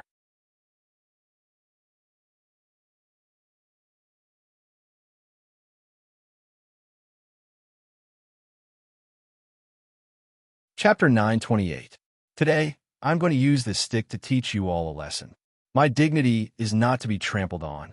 Just as Yihua was about to start beating his wife, he suddenly felt a huge aura coming over. When Yihua saw the huge aura, the corner of his mouth twitched. Damn it, I am about to start beating my wife. Why did these subordinates come over? Are they here to watch a show? They definitely are. It must be Death Mage who called them over. F***K me. Death Mage, I'll let you be the male lead, and this is how you repay me. Right now, Death Mage had a stupefied look on his face. Why are all of them here? This isn't right. Death Mage hurriedly pulled Sun Fong to the side, then began making hand gestures. Didn't you tell me to call them over to watch a show? Sun Fong asked curiously. Watch your sister's show. This is his honor's family matter, and you still called so many people over to watch a show. I'm finished. I'm finished. The subordinates thought that Death Mage was joking. After all, his honor loves his wife so much. How could he possibly beat his wife? However, looking at the current situation, his honor actually revealed his true form, and he is really starting to beat his wife. His honor is so cruel In order to beat his wife, he actually changed back to his true form. Death Mage immediately explained. Death Mage kept on explaining while laughing. Wei Chong finally understood. So his honor was acting, and when he was seen by her wife, she thought that his honor was a bad person, and thus she started beating him up. Lai Gu was startled for a moment, then watched on happily. His honor is definitely not willing to beat your wife. He is definitely going to be abused today. Speaking of which, I have never seen his honor being abused before. Therefore, I have to record the entire process. Zishan said softly. His honor is too careless. How did he get caught? That's right. I feel sorry for his honor. Li Hun said softly while holding onto Do Fusher's arm. His honor is definitely going to be beaten up today, and he won't be able to fight back. However, the subordinates thought to themselves, to be able to see his honor getting beaten up is also a very glorious thing. After all, I have never seen his honor getting beaten up by his wife before. Haha, this is too interesting. Are we going to put on an act now? Yihua hurriedly shouted, "Get lost! Stop watching the show here." However, the subordinates pretended that they didn't hear what his honor said. In the past, his honor often gossips about subordinates. Then shouldn't we gossip about his honor? Besides, now that his honor isn't here, I have to listen to his honor's wife. The group of subordinates immediately kneeled down towards Qinya and Dongwang Baiji. "Madam, do you need us to take action?" Wei Chong respectfully asked. After Yihua heard that, the corner of his mouth twitched, and he instantly understood what these fellows meant. "You guys are not bad. All of you, break up with me. Those who are already married, get a divorce. Back then, I shouldn't have acted as a matchmaker for you all. Ungrateful subordinates." Dongwang Baiji said gravely. "This kind of trash, we are more than enough. You guys just stand there and watch." All of his honor's subordinates were startled. "Madam, you actually scolded his honor as a trash." Yihua was already unable to hold himself back anymore. He had already been scolded by them for countless of times. "You guys are the trash. You are a huge piece of trash, a piece of trash that no one wants." Yihua immediately retorted back. Qinya and Dongwang Baiji nearly went crazy. He actually said that no one wanted us. Qinya immediately scolded back. "You damned skeleton, you definitely did all sorts of evil when you were alive. That's why you were cursed to become a skeleton. You who no one loves, you will be like this for the rest of your life. Damn trash. F***K. You crazy woman, you are definitely going through menopause. I reckon that your man has had enough of you and is preparing to dump you. Don't think that just because you guys are pretty, you guys are inflated. You guys don't even have breasts. You guys don't even have buttocks. Just looking at you guys makes me lose my appetite."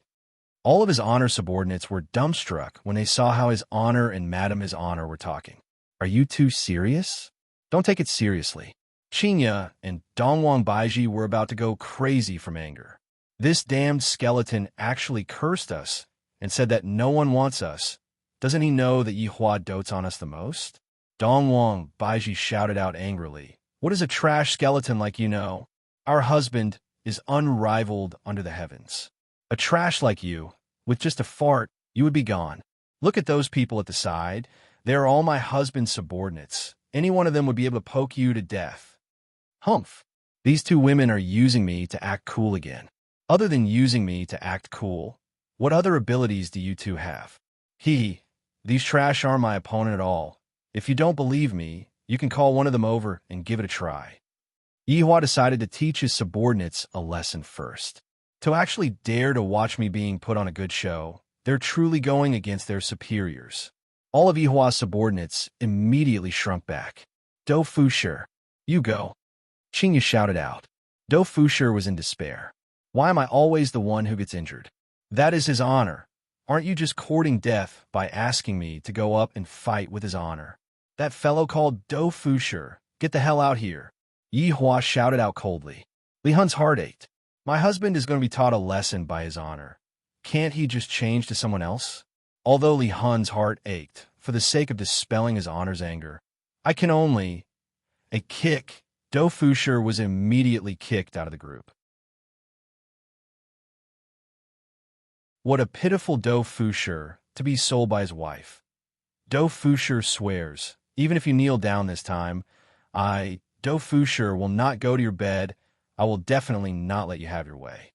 Hubby, you can do it. Li Hun could be seen taking out a ribbon ball from God knows where and actually became a cheerleader for Do Fusher.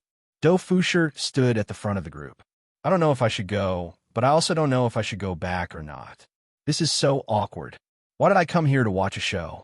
If I had known that this would happen, I wouldn't have come out just now. It would have been much better to just hide at home and sleep. At least it would have been better than becoming a punching bag for his honor. The main point is that I cannot expose his honor's identity. After all, even your wife doesn't know of his honor's true identity. Do Fusher, don't be afraid. You can fight against 10 of these trash alone. Qinya snorted. Qinya was very clear about the strength of Yi Hua's subordinates. Do Fusher was in despair. This isn't a matter of whether I am afraid or not. I can still fight against 10 of his honor, but his honor can already fight against 10 of me. Madam, don't anger his honor. When the time comes, his honor is going to cook me. Do Fusher. Do Fusher's subordinates discovered that his honor's wife was very crazy when she scolded his honor. Yi Hua held on to his Plum Blossom Club and shouted out angrily, "Get the hell down here and receive your death." Do Fusher was about to cry, but he had no choice but to get down from the Plum Blossom Club. Afterward, Do Fusher pretended to be imposing and attacked Yi Hua. "Your Honor, I am also a victim." When Do Fusher got close to Yi Hua, he immediately begged for forgiveness. Yi Hua snorted, "Count yourself unlucky." Do Fusher, Yi Hua could be seen sending Do Fusher flying with a kick, then shouted out towards Qinya and Dongwang Baiji, "This is subordinate? He is just as trash as the two of you." Qinya and Dongwang Baiji were a little astonished. This Do Fusher couldn't have gone easy on Do Fusher, right? End of chapter.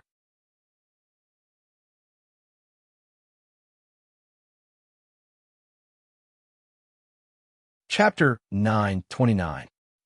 This kind of trash shouldn't be sent to death. You two can come at me. Yi Hua crooked his finger towards Qinya and Dongwang Baiji. Qinya and Dongwang Baiji did not waste any time and rushed forward together. Yi Hua took a deep breath. Don't think that the two of them are very weak. One of them is from Yuhua clan, and the other is from Dongwang clan. Furthermore, when they were giving birth to a child, the power of my bloodline was added into the child, and adding on the bonus from this set of equipment, the strength of the two of them was not to be underestimated. These two cheated and stole my bloodline power. If I don't use my mystical fire, it will be hard to determine who will win. But to use mystical fire on them? Is there something wrong with his brain? If something happens, he will regret it to death. Do Fusher secretly returned to the group, and then the group of subordinates began watching the fight between his honor and his wife. Not sure who it was, but crunching sounds could be heard. Yihong is actually looking at her purple robe, eating potato chips. Damn. In the end, Tang Wei and Li Han also hid at the back and ate potato chips while watching his honor being abused. Your wife is finally helping us subordinates vent our anger. On the battlefield, Qinya and Dongwang Baiji immediately took out their weapons. Qinya's chasing son, 3 pure ones, carried a soul attack, while Dongwang Baiji's Ask Fate carried a fate attack. Yi Hua immediately waved the Plum Blossom Club at his hand and fought against the two wives by himself. Qinya and Dongwang Baiji were not fooling around. A terrifying aura immediately reverberated throughout the entire world, and the snowy weather immediately disappeared. It didn't disappear, it melted.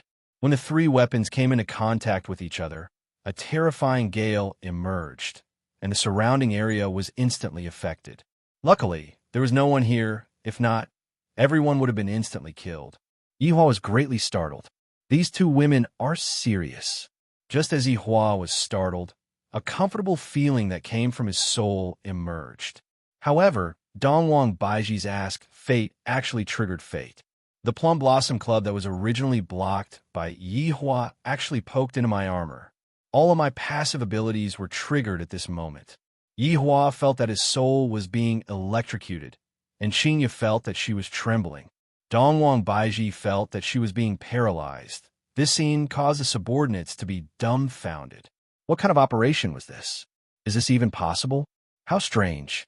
It was as if his honor had been electrocuted, and his honor's wife trembled and became motionless. A second later, the two women immediately distanced themselves from each other, their eyes filled with horror. This skeleton was actually able to block their attacks. How was this possible? I was the one who acted like a spoiled child and asked Yi Hua for my equipment, and they were all Yi Hua's precious items. However, they were actually blocked by a skeleton. Unimaginable. Qingya, this skeleton is not simple. Dongwang Baiji said gravely. Qingya nodded her head, then said in a low voice, "And when I touched its weapon just now, I felt as if I was paralyzed. Just now, I was also paralyzed for a second. Fortunately, your weapon has soul attack capabilities. Just now, my fate-seeking was also activated, but it's a pity that it wasn't able to pierce through its armor." Dongwang Baiji cried out in pity. According to what Yi Hua said, the probability of fate-seeking being activated is still very low. From the looks of it, its weapons and equipment are not ordinary, and it is even on par with ours. Qingya's gaze became solemn. I didn't expect that the skeleton that we met today would be so formidable. From the looks of it, this skeleton is a bit troublesome. Dongwang Baiji nodded her head. From the looks of it, we have to have a good talk with Yi Hua today. After all, there is a very powerful enemy that we are not a match for. That's right, we cannot be careless with this matter. Let's see if we are able to get rid of it first. All right, let's activate a bit more of the buff. That would be even better. Yi Hua is very gloomy right now. If I were to injure them, my heart would ache, but if I don't attack them, I wouldn't feel good. The main point is that they're very strong. Unless I use my deviant fire, I won't be able to deal with them. Just as Yi Hua was pondering, Qingya and Dongwang Baiji had already started their attacks. Qingya shouted out angrily, "Lawless!" Yi Hua paused for a moment. Lawless? Tonight, I will teach you what is truly lawless.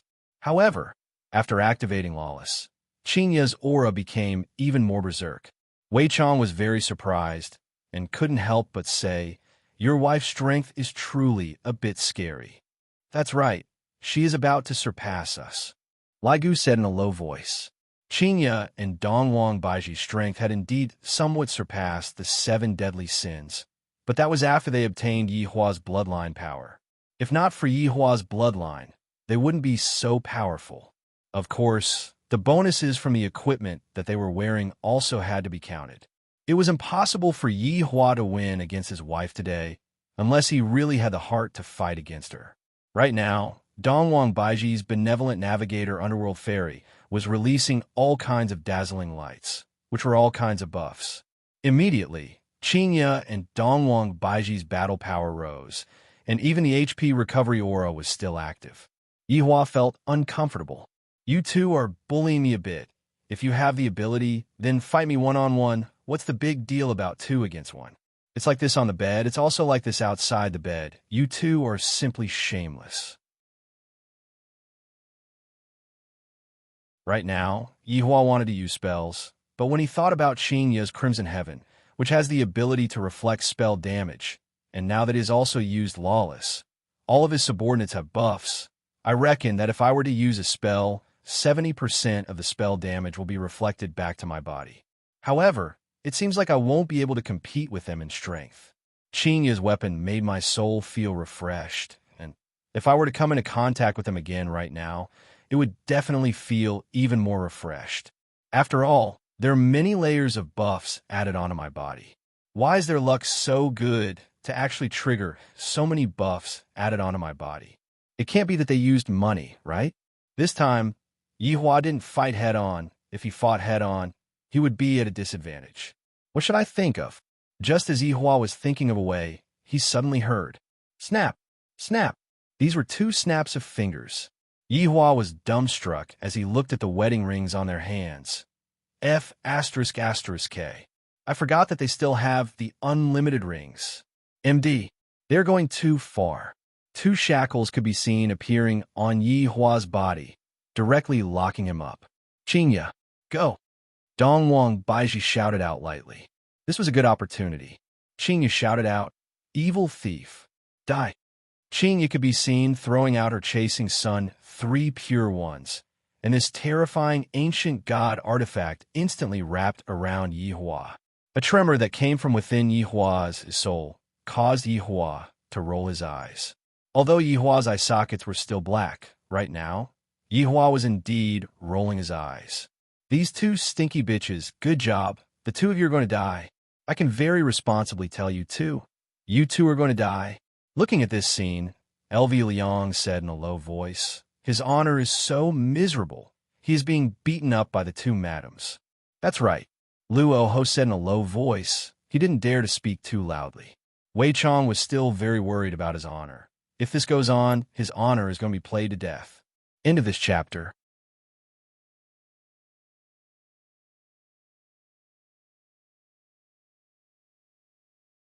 Chapter 9:30. Lai Gu secretly took out his phone and filmed the fight, then said in a low voice, his honor is in trouble this time. Your wife is serious. That's right. She is especially serious. It is as if she wants to kill his honor. Yihong said in a low voice, I didn't expect that your wife, who usually looks so weak, would be even more ferocious than his honor in a fight. Just look at his honor. Even he's being tortured by that chasing sun, three pure ones. Towards this chasing sun, three Qing, Wei Chong and Lai Gu of the seven deadly sins knew about it. This chasing sun, three Qing, was indeed a deadly weapon. It doesn't cause any harm to the body, but the harm it can cause to the soul is simply explosive. I never would have thought that his honor would actually give this weapon to his honor's wife. This is simply torturing oneself. At this moment, Lai Gu said in a low voice, on the day of his honor's wedding, I will release this video. His honor was beaten up by your wife. Wei Chong teased, if that happens, you'll definitely be stewed 100%. That won't happen. His honor has already said it for a few hundred years, but aren't I still fine? The main point is, his honor is becoming more and more human-like. This sentence was the most pertinent evaluation. If it was in the past, if your subordinates dared to come and look at me as a joke, I would beat them up one by one. The current Yihua was much more magnanimous. At most, he would just scold them and not beat them up. Do Fusher could be said to be unlucky. On the stage, Yihua was tied up by the chasing sun, three pure ones. Qinya and Dongwang Baiji took a look at each other. This is a good opportunity. King Luo Rune, Qinya shouted out, and a purple light immediately emerged from her hands. Below Yihua's body, a King Luo rune immediately condensed, and a terrifying suction force sucked Yihua down from the sky. Inside the rune, a deathly aura could be felt, and the people outside the rune were unable to feel anything. However, right now, Yihua could feel that the cold light in the rune was just like a substance intertwining on his bones. This Qinya, she is indeed ruthless. She is using the techniques that I taught her to deal with me. The problem is, the techniques that I taught her are all absolute techniques, and they're all extremely powerful techniques that are only inferior to deviant flames. However, this was not the end. The purple light in Qinya's hands condensed, and soon after, it left Qinya's hands and slowly flew towards Yihua. It gradually stopped above Yihua's head. This caused Yihua to be a bit angry. You guys are really going too far. Right after Yihua finished thinking, the purple light directly descended. Although the purple lightning wasn't big, it directly landed on Yihua's bald head. Yihua's entire body turned purple, and his entire body was trembling. The two rays of purple light alternated between each other, causing Yihua to feel extremely comfortable. Empyrean impermanence. Right at this moment, Dongwang Baiji shouted out, and the one fate sword in her hand started emitting out a terrifying aura, causing the entire sky to instantly change. Dark clouds covered the sky, and thunder rumbled. The huge roar seemed to pierce through the heavens and earth. When fate was originally emitting a pinkish glow of starlight, but it gradually turned red. The red lightning on the sword seemed to be out of control, flying everywhere. As long as this red lightning came into contact with it, it would instantly turn into dust. Behind Dongwang Baiji, an enormous illusory figure could be seen condensing out. This illusory figure was similarly emitting out a power that could destroy the heavens and exterminate the earth, causing Dongwang Baiji to look just like a goddess of war that had descended to the mortal world. "It's over, his honor is going to die." Lai Gu cried out in alarm. "This is too ferocious. These two madams are truly fighting with no regard for their lives. After all, if I miss this opportunity, I won't be able to get another opportunity like this again." The subordinates were indeed a bit worried for his honor. After all, his honor wouldn't hit his wife. However, his honor's wife doesn't know about Yi Hua's true body, and thus, his honor's wife will definitely go all out. Each and every one of his honor's moves were filled with killing intent. Dongwang Baiji waved the one fate sword in her hand, and the enormous illusory figure behind Dongwang Baiji did the same as well. When the enormous one fate sword was lifted up, the air seemed to have been sucked dry, and the entire sky could see the enormous sword falling down while bringing along a gale with it. However, just by falling down from the sky, the entire ground was instantly unable to support itself. Countless cracks spread out, and there was even a terrifying collapse that appeared on the ground. When Yi Hua saw this, he scolded in his heart. "These two crazy bitches. Is there a need for you to do this? Which eye of yours saw me do something that goes against the heavens? You two are simply unreasonable, and I am unable to communicate with you two. Both of you are using big moves to kill me. You two are simply shameless. The main point is I am being entangled by the things that I created. Soul attack, confinement, and electric shock. Do you want me to drip wax on you two to satisfy that perverted desire of yours?" Looking at the enormous when fate sword falling down, Yi Hua could feel the boundless power coming from it. The Empress is indeed ferocious, to actually murder her own husband. If I were to die, you two could just go and cry. It will be too late for regrets. Kacha. A clear and melodious sound suddenly rang out from the Guanchang armor that Yi Hua was wearing, and a crack could be seen appearing on the right side of his chest. The crack immediately spread throughout the entire armor. After suffering from so many different kinds of injuries, the armor had already reached its limit. In just a short breath of time, the Guanchang armor on Yi Hua's body turned into pieces of rocks and fell off.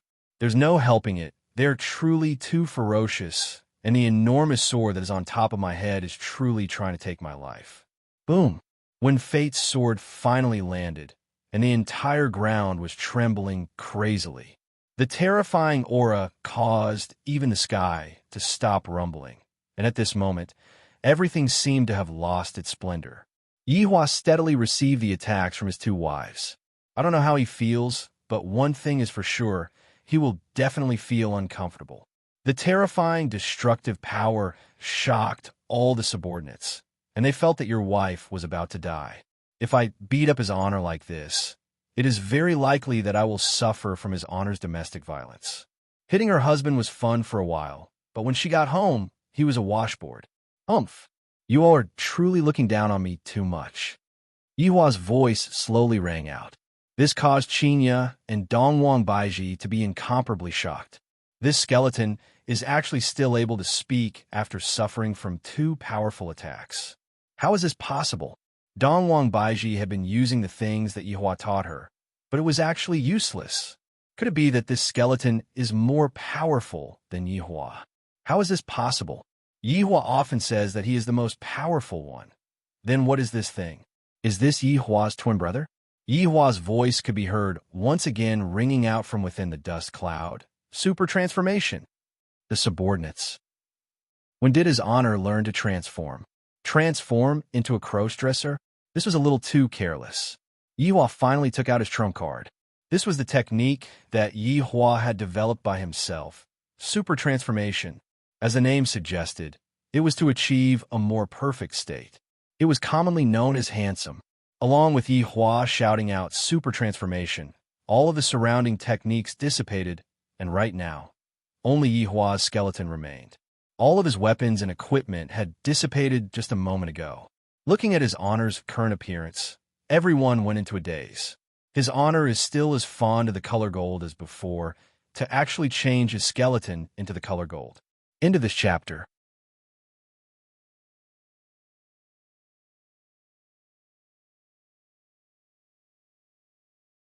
Chapter 9:31. Indeed, Yihua's originally eerie white bones were dyed with a layer of gold, and there was even a bit of reflection on the bones. Especially that golden bald head of his. It carried the smell of a nouveau riche. Yihua had never used this super transformation, and it could be considered as a secret. Its effect is a bit similar to Qing Ya's lawless. Both of them are able to increase all of one's abilities, and can be said to be invincible. At the very least, Yihua felt that he could beat his wife to his heart's content. These two mischievous eggs are actually so savage. Today, I will teach you how to be a good wife. Qingya and Dongwang Baiji both sensed Yihua's aura, and their hearts became very heavy, because this golden skeleton looked a lot stronger than before. He even felt that he was no match for it. What should he do?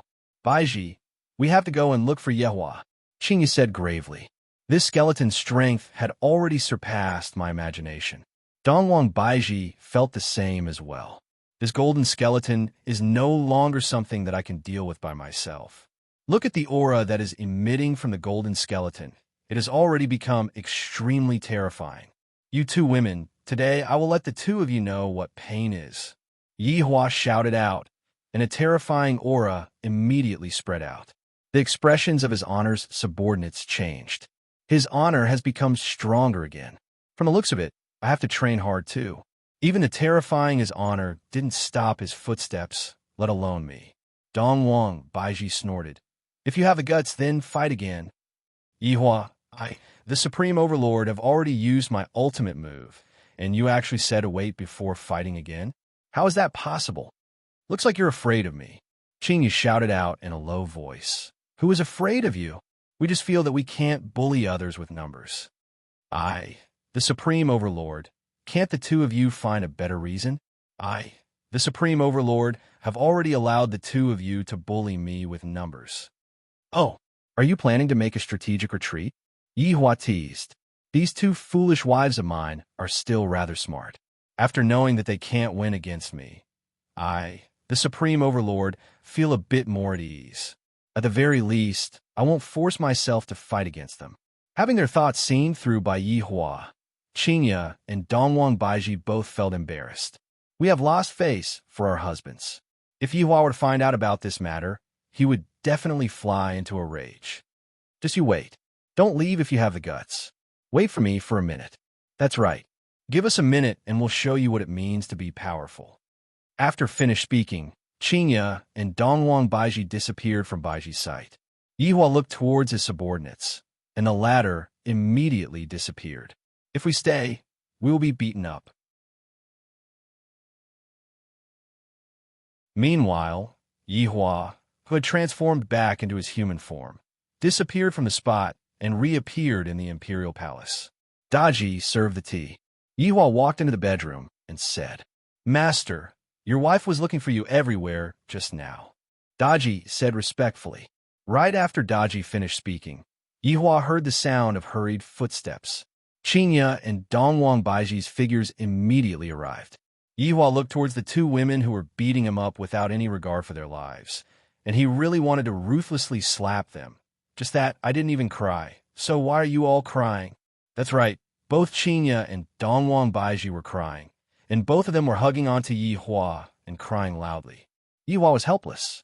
You guys are the ones who beat me up, yet you guys are already crying to this extent. Could it be that I, the Supreme Lord, still have to console you? If so, who is going to console me? What's the matter? Yihua was very curious. Why are these two women crying? Qingya said sadly. Yihua, we have lost face for you. Dongwang Baiji's tears flowed out nonstop. Yihua, we ran away. We got cold feet. You could just hit us. So that's the reason. These two foolish women. It is only normal for them to be unable to defeat me. If they were able to defeat me, how am I supposed to continue living in the underworld in the future? However, looking at how sad his wives were, Yihua sighed. Glory and humiliation are already won. They can't defeat others outside, so they treat it as them losing face for themselves. But look at the Empress. She still wants me to hit them. How can there be such a cute woman like you two? All right, be good, don't cry anymore. Yihua hurriedly consoled his two wives. Just now, The two of you are the fiercest. And how many times did you scold me for being trash?" Hearing that Yi Hua was consoling them, Qingya and Dongwang Baiji cried even more fiercely. Yi Hua felt very helpless. The one who is consoling them is always me. "All right, I will take revenge for you too." "Really? Yi Hua, you are the best. That damned skeleton is simply too shameless. I'm going to put its bones into the sewers to soak," Qingya said indignantly. "To actually make me lose face in front of Yi Hua. That is an extremely heinous crime." Dongwang Baiji also said indignantly, "Yi Hua, that skeleton is very formidable. You must beat it up ruthlessly, and you must hang it up and beat it up. Use your deviant fire to burn it, and you must not burn it to death." I am truly speechless. You are clearly scolding me, yet I still have to console you. This time I am truly unlucky. All right, whatever you say." Qingya and Dongwang Baiji pulled Yi Hua and disappeared, and they immediately arrived at the scene. Yi Hua pretended to look at the scene. "The two of you are fighting so fiercely. Where is he? Where is he?" Qingya and Donghuang Baiji looked around, but were unable to find anyone. Immediately, they became unhappy. "I called my husband over, but in the end, my husband disappeared. Don't you think that I should be angry? I have even thought of the lines to scold Yi Hua. Yi Hua, I reckon that skeleton retreated after knowing the difficulty." That's right, he definitely knew that he couldn't win against the skeleton, which is why he ran away. He is simply a despicable person. I am going to curse him for life. Black lines appeared on Yi Hua's forehead. "You two actually want to curse me? Don't your conscience hurt? Didn't I treat you two well enough?" "All right, it's just a small matter. Calm down, calm down." Yi Hua hurriedly said. "You two, stop cursing me." "Yi Hua, I am just angry. I can't win against the skeleton. I have lost face for you." The Empress was also incomparably guilty. "Yi Hua, quickly hit us. If not, I will feel uncomfortable." Yi Hua was helpless. "Do you really want me to hit you?" Qingya and Dongwang Baiji nodded their heads very seriously. "All right, I won't be polite then." Yi Hua hugged onto Qingya and Dongwang Baiji and disappeared. As for what he went to do, he naturally went to bully his wife.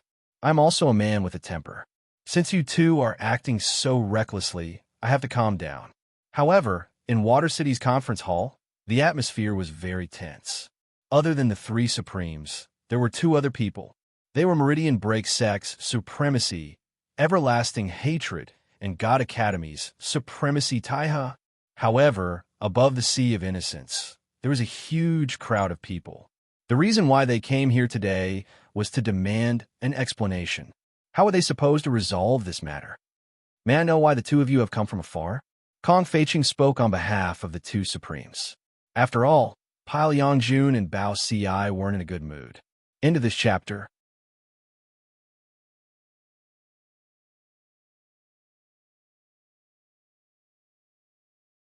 Chapter 932. Eternal Hatred's face was extremely gloomy, especially when he heard those words. He almost couldn't help but attack. "What's the matter? Don't you know what you've done in Water City? Or are you provoking the entire Kangluo continent?" Eternal Hatred shouted in a low voice, and the pressure of a supreme martial artist instantly spread out. Tai He, who was sitting at the side, closed his eyes and listened quietly. He seemed quite calm. Kong Feiqing and the others had no idea what was happening outside. They had been dealing with all kinds of important matters these days. "Eternal Hatred, you've gone too far. Since the establishment of Water City, we have never participated in the affairs of your continent. How can you say that we're provoking you?" "I, Kong Feiqing, will not admit to such a false accusation." Kong Feiqing was quite unyielding. After all, he was a supreme martial artist. The situation that day was special. After all, the other party was too strong, so he had to be afraid. However, Eternal Hatred and Tai He were also supreme martial artists. Kong Feiqing didn't have much fear. He didn't fear them at all. They could choose to fight one-on-one or in groups.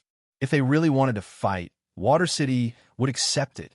Hearing Kong Feiqing's words, Eternal Hatred was so angry that he laughed. "Don't you know what you've done in Water City? Two waves of sea howls flattened coastal cities, and countless people died in the tsunami. And that so-called golden magma actually fell on the outer sect of my broken pulse sect. So many students died. Can you bear the responsibility for this? The three of them were stunned at first, but they immediately remembered what had happened. It was probably caused by the battle against the Abyss Wave a few days ago. Eternal Hatred saw their expressions and knew that they knew about it, so he was even more furious. Kong Feiqing heaved a sigh of relief. He looked at Pile Yangjun and Bao Ci and said indifferently, "Do you know what happened to them? You're just spouting nonsense." Eternal Hatred said coldly, "Who knew what happened to them? I'm just a supreme martial artist, not a god of creation." "Their son died in the battle a few days ago," Kong Feiqing said in a low voice. Sure enough, Pile Yangjun and Bao Ci were very depressed when it came to this matter. They even clenched their fists. That day, their enemy was right in front of them, but they couldn't do anything. They even listened to him and let him go. They even begged him to go. This kind of situation made people feel despair. That kind of helplessness was really hateful. Tai slowly opened his eyes and asked doubtfully, "What happened?" Kong Feiqing let out a breath and said in a deep voice, "In our water city, the old ancestors sealed a giant beast called the Abyss Wave in the magma. It is the burning fiend." Sure enough, everlasting sorrow and Tai, his expressions became solemn when they heard the words Burn Sha. Because the Burn Sha wasn't an ordinary colossus, it was a primordial divine beast. That day, we sealed it with all our might and fought against the burning fiend incantation. Perhaps it was the aftermath of the battle that led to such a tsunami. We can't do anything about it, Kong Feiqing said helplessly. There were falsehoods and truths in his words. Of course, it was a fight to the death. They had clearly run away. However, the aftershock from the battle was real. Lonesome Hatred didn't believe it and asked in a low voice, "What happened in the end? Where's Fan Sha?" "If Fan Sha was still here, I wouldn't be standing here talking to you." Kong Feiqing squeezed out a smile. In this battle, all of them had suffered losses, except for him. Tai laughed, but this laughter contained contempt. It was as if he was saying, "You want to destroy the burning fiend with just you? How is that possible?" Of course, Lonesome Hatred wouldn't believe such a thing. The burning fiend was so powerful that even deities feared it. "You say that the three of you killed the burning fiend? Aren't you playing with children? Do you think that we are easy to deceive? Is the burning fiend something that the three of you can kill?" Lonesome Hatred wouldn't believe such a thing even if he was beaten to death. Kong Feiqing snorted. "Lonesome Hatred, just because you don't have the strength doesn't mean that my water castle doesn't have a strength. Do you understand? Just now, when we came over, we discovered that there was a bit of a problem with your star cannons." At this moment, Tai He continued speaking. "The star cannons were destroyed by Run Yao that day. But how could a water castle without a star cannons do? Thus, they made a fake one and placed the fake star cannons on the city walls, giving people a kind of illusion. From the outside, there was no difference between the fake star cannons and the fake star cannons. However, the fake star cannons were just empty shells and were unable to gather energy. I didn't expect that Tai He would actually see through it. This water castle without a star cannons was just like a drunken lady, allowing people to do whatever they wanted and trample all over them." Kong Feiqing picked up the teacup in his hand and took a sip. "The star cannons are my water castle's secret treasures, and it was also the star cannons that destroyed the burning fiend." After saying this, Lonesome Hatred and Tai, he started to believe him a little. After all, the star cannons of Water Castle were famous for being ruthless. The reason why they didn't directly attack was because they were afraid of this star cannons. It was said that even Supremes couldn't withstand a single shot from the star cannons and were instantly turned into dregs. Tai He understood now. It turned out that these star cannons had been fired before. No wonder it felt like there was nothing at all. Then what about the burning fiend's corpse? Lonesome Hatred asked in a deep voice. "You guys talk so much about the burning fiend. You have to at least let me see the corpse, right? After all, there's no proof for these words." Kong Feiqing stood up and took down a box from the shelf at the side. The burning fiend's corpse is in this box. Kong Fei-Ching stretched out the small box in his hand. Lonesome hatred and Tai he looked at the box, and the corners of their mouths twitched slightly. Do you really think we're 3 years old? For a race like the burning fiend, no matter how weak it is, it's still as big as a person, right? I'm afraid you're trying to fool us with a cockroach's corpse. I know the doubts in your hearts. The burning fiend is indeed very big, but after it died, its body shrank, and it's about the same size as an ordinary spider. When Kong Fei-Ching brought people to look for the corpse, it really took them a long time to find it. It was really like looking for a needle in a haystack. Kong Fei-Ching opened the box, and Lonesome Hatred and Tai, he both looked at it. It was like a dead spider with 8 legs bent, but its body was white like a maggot. In fact, this was also the first time Lonesome Hatred and Tai, he saw the burning fiend, and their eyes were filled with curiosity. After all, the burning fiend was something that even the gods were afraid of. For this water castle, it actually killed one. Was this real or fake? This is the burning fiend? Kong Fei-Ching, aren't you a little too careless? Lonesome Hatred couldn't feel any aura at all. It was just like an ordinary insect. I don't think so either. Tai also said. Kong Fei-Ching closed the box and said in a deep voice, "How would you know? It doesn't matter, but I want to tell you that our water castle can destroy the burning fiend, and we won't be afraid of anyone."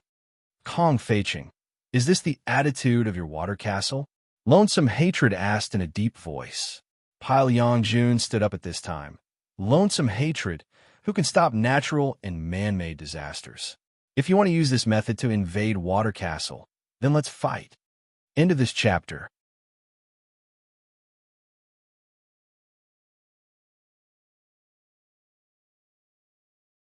Chapter 9:33. Fight! Bao Ci also stood up and shouted. His son and mount had died. He couldn't swallow this anger. Since they wanted to fight, then come. Water City wouldn't be afraid of them. Kong Fei-Ching didn't expect Pile Yongjun and Bao Ci to be so stubborn. They actually said they wanted to fight. How could he let them back down? He was just expressing his attitude. He didn't really want to fight. After all, the star cannon was gone. Without this powerful killing intent, it would be very difficult to deal with them.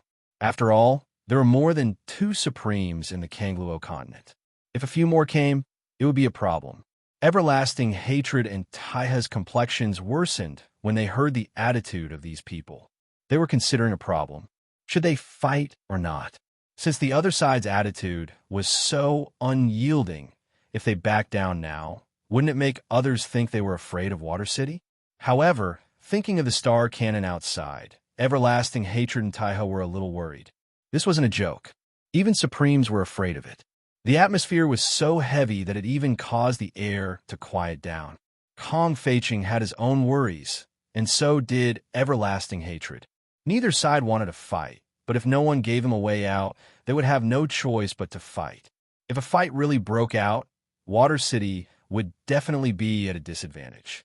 After all, with Everlasting Hatred and Taiha's status, if the 2 of them called for the help of other Supremes, how could Water City resist them? The main problem was that the star cannon was gone, but the star cannon was still there. In fact, Water City's attitude could be even more unyielding. Both sides were in a deadlock, and it seemed like they would fight at any moment. At this time, Abalone suddenly appeared. Looking at the various supreme beings present, he slightly leaned forward and said in a gentle voice, "Seniors, please calm down. This entire matter is just a misunderstanding. If a fight breaks out, it will be the loss of both sides. Peace is the most important." With Abalone as a way out, the atmosphere finally relaxed. At least it wasn't the kind of situation where they would fight at any moment. Supreme Everlasting Sorrow. Most of the people in Water City know that a burning fiend has appeared in Water City. There's no need for us to lie to you about such a thing. It's unavoidable for accidents to occur in battle. We, Water City, express our condolences to those who died in this disaster. What Abalone said was pertinent. At the very least, it made Everlasting Hatred and Tai he feel a lot more comfortable. However, it was only a little. This girl was good at talking, and she was much better than the other 3. Bao Ci was very puzzled. When did his daughter become so talkative? She had never seen Sharky so brave before.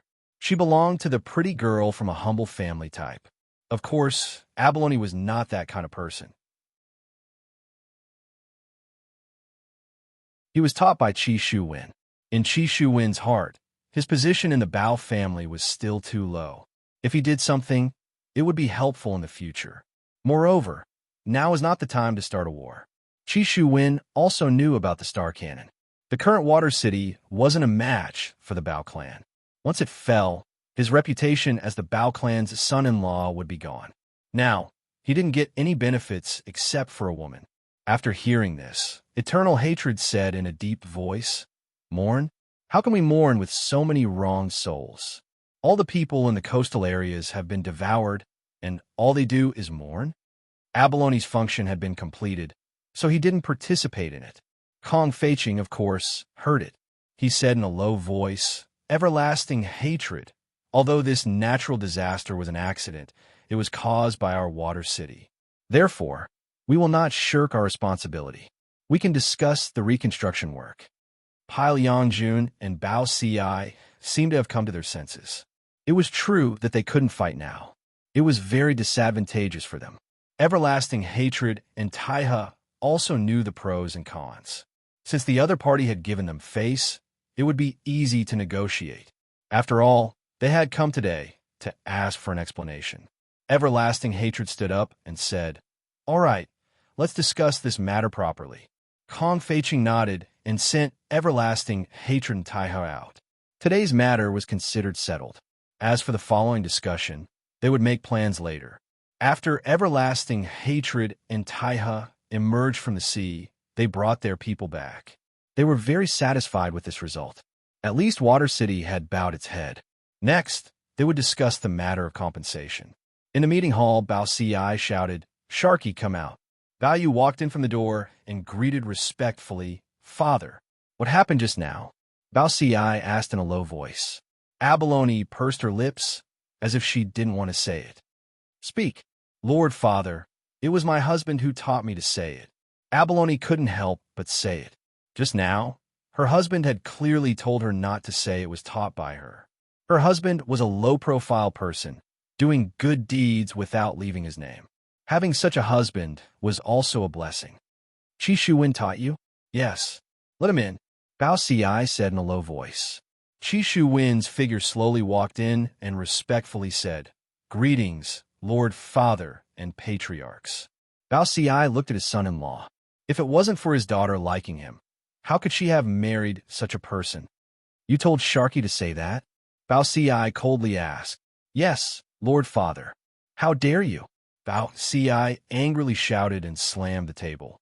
Chi Shu Wen appeared very calm, not panicking in the slightest. On the other hand, Abalone panicked. "Lord Father, my husband didn't do anything wrong." "He didn't do anything wrong. What about our Water City's face?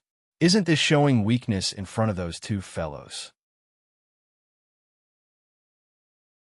At this time, Kong Feiqing smiled and said, "Brother Bao, let's hear what your son-in-law thinks first." "Oomph." Thinking he's smart, Bao Ci coldly snorted and drank the tea in one gulp. "Chi Shu Wen, tell me, why did you do this?"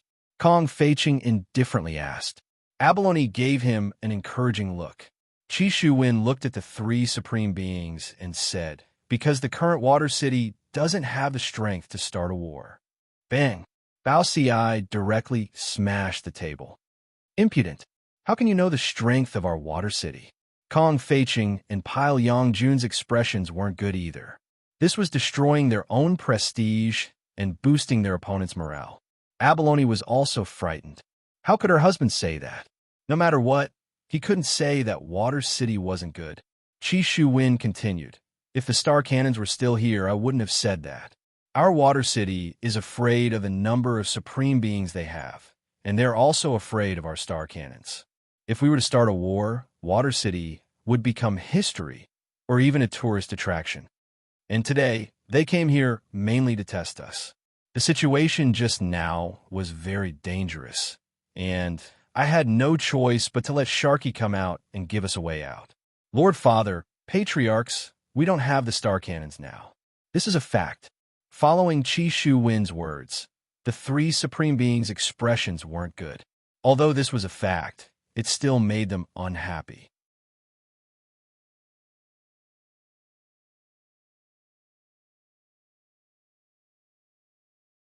Chapter 9:34.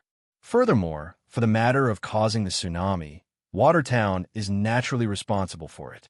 Rather than shirking the responsibility, why don't we just accept it? And by doing so, we will be able to obtain a good reputation. By then, everyone will only remember how good Watertown is, and by then, what reason would they have to attack us? Because there would be no more excuses. Following Qi Shu Wen's words, the three supremes became silent.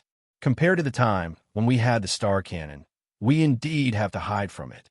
We should also quickly find something to replace the star cannon. Only then would we be able to ensure the safety of Watertown. After all, there are too many fishy things going on in this matter. Hearing that there was something fishy going on, the three supremes all looked towards Qi Shu Wen. What fishy things? Pailiang Jun asked gravely. Those 5 women. Qi Shu Wen said gravely. Qi Shu Wen was not a kind person. He had a stomach full of evil tricks. These few days he was also thinking about how to do it, and was also looking for an opportunity, and today was the opportunity. Those 5 women, Bao Ci asked confusedly. That's right, those 5 women should have been saved by Pippi, and one of them was even captured by him. Didn't he release him in the end? However, this capture was just an act. Those 5 women aren't weak and delicate. The 3 supremes immediately recalled. If it was an ordinary person who saw that kind of scene, they would definitely be scared to death, but those 5 women seemed to be just watching a show. Qi Shu Wen continued. That day, Fishy and I didn't rush back, and we saw everything. That Fansha was killed by those 5 women. Everyone sucked in a mouthful of cold air. That Fansha was actually killed by those 5 women. Just how strong are those 5 women? Why didn't you say so earlier? Pailiang Jun said gravely. Because these few days I've been thinking, why did they do that? What is their goal? But today's matter made me have a thought. What is it? Bao Ci asked gravely. Those 5 women were purposely arranged to come over, and then caused a disaster. This way, they would be able to openly come over and provoke us. Qi Shu Wen's words caused the 3 supremes to be astonished. Those 5 women are creating opportunities for others. What a vicious thought. Abaoyu looked at her husband and felt very proud. Her husband's talent was outstanding, and she had not misjudged him. From the very beginning, we have fallen into someone else's trap. Lord Father, patriarchs, think about it carefully. Why did all the young masters fight? Was it because of them? Even during my wedding, my brain almost caused me to lose the love of my life. After Qi Shu Wen finished speaking, he looked tenderly at Abalone Fish. Abalone Fish revealed a guilty look.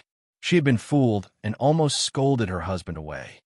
So all of this is a conspiracy from the Kangluo continent. They are plotting against our water city. Qi Shu Wen was also laying the groundwork. They couldn't fight now, but that didn't mean they couldn't fight in the future. This was because Qi Shu Wen knew that Water City would not participate in the matters of the continent. However, this was because their hatred was not strong enough. Therefore, what he had to do now was to attract hatred, especially from Bao Ci and Pailiang Jun. Their sons had died. This kind of hatred was absolutely irreconcilable.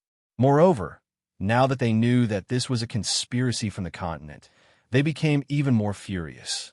After Bao Ci and Pailiang Jun heard this, they were indeed furious. After all, what Qi Shu Wen said was very reasonable. They even felt that it was most likely the case. This damned, everlasting hatred, Pailiang Jun shouted angrily. His son was kind enough to save someone, but in the end, he was schemed against. Don't you think this kind of thing is infuriating? Bao Ci's face was gloomy. If everlasting hatred was still here, he would definitely make a move. Although Qi Shu Wen didn't mention anyone, in their hearts, they had already tacitly agreed that it was everlasting hatred. However, Qi Shu Wen continued, now that we have lost the powerful star cannon, we have to advance step by step and wait for the time when we are strong. At that time, no one will dare to bully my water city." These words were impassioned and gave people a sense of motivation. "I've finished speaking," Chi Shu Wen said respectfully. He cupped his hands and left with abalone fish. The conference hall was incomparably quiet. After a long time, Kong Feiqing said, "Seems like the Bao clan has found a wise son-in-law. Today, I can see that he is a resourceful person." "He's pretty good," Pile Yangjun said. It seemed like the three Supremes had all been deceived. Actually, it wasn't really deceived. Apart from not telling the 5 women their identities, everything else was true. Even his goal was scared silly. This Chi Shu Wen could be considered an expert in assisting. Bao Ci felt that this son-in-law of his was indeed not bad. He actually had such an opinion. It seemed like he had underestimated Chi Shu Wen. Chi Shu Wen's goal could be considered to have been achieved. Now, all he had to do was wait and properly develop himself. There were many good things in the Sea of Innocence. Reaching the Supremes was only a matter of time. Moreover, the Bao clan also had many good things. If he treated abalone fish well, when the time came, abalone fish would definitely say something about it. If that happened, wouldn't Lord Father give it to him? As for those 5 women, sooner or later, he would surpass them. And that empress, and that man, sooner or later, Chi Shu Wen, will beat you up. Perhaps Qing Yutong still didn't know that her goal had been achieved by accident. At this moment, the group of 7 looked as if they were on a vacation. Yang Haoyan and Run Yao sat on the back of a horse, while the 5 women sat in the carriage and chatted. When women were together, they had countless topics to talk about. They could practically chat endlessly. However, the relationship between Yang Haoyan and Ren Yao was a bit unusual. At this moment, Yang Haoyan was sitting on the back of a horse. He suddenly said, "I suddenly feel like drinking something." Ren Yao took a look at Yang Haoyan, then rubbed her head. Recently, her hair hasn't grown much. "Drink what?" "Protect you." Ren Yao. When the 5 women in the carriage heard what Yang Haoyan said, they immediately laughed until their stomachs hurt. This Yang Haoyan is simply a slut. As for Ren Yao could be seen licking the corner of her mouth, then slightly raised her finger. "Do you really want to protect me?" Ugh, Yang Haoyan almost vomited. This was the reverse teasing, and it would happen a few times every day.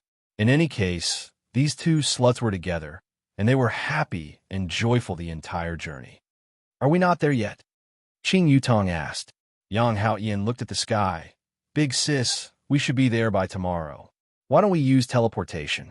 If we do that, we will lose a lot of happiness." In actuality, the most ordinary means of transportation can actually bring happiness. As for where they were going, the closest place would be Meridian Break Sect. Qing Yutong planned to go and take a look at little Ali and Gadi. I wonder how those 2 little fellows are doing. Brother-in-law is truly heartless, throwing them away just like that. I reckon that right now, they are having a 3-person world and are very happy. You're tuning into the Romance Rendezvous YouTube channel. We're so grateful for your support, and don't forget to subscribe to join us on this incredible journey through captivating stories. Your generosity through donations truly makes a world of difference, as it's the primary source of revenue that allows me to expand and enhance this channel for you. Thank you from the bottom of my heart for being a part of this adventure.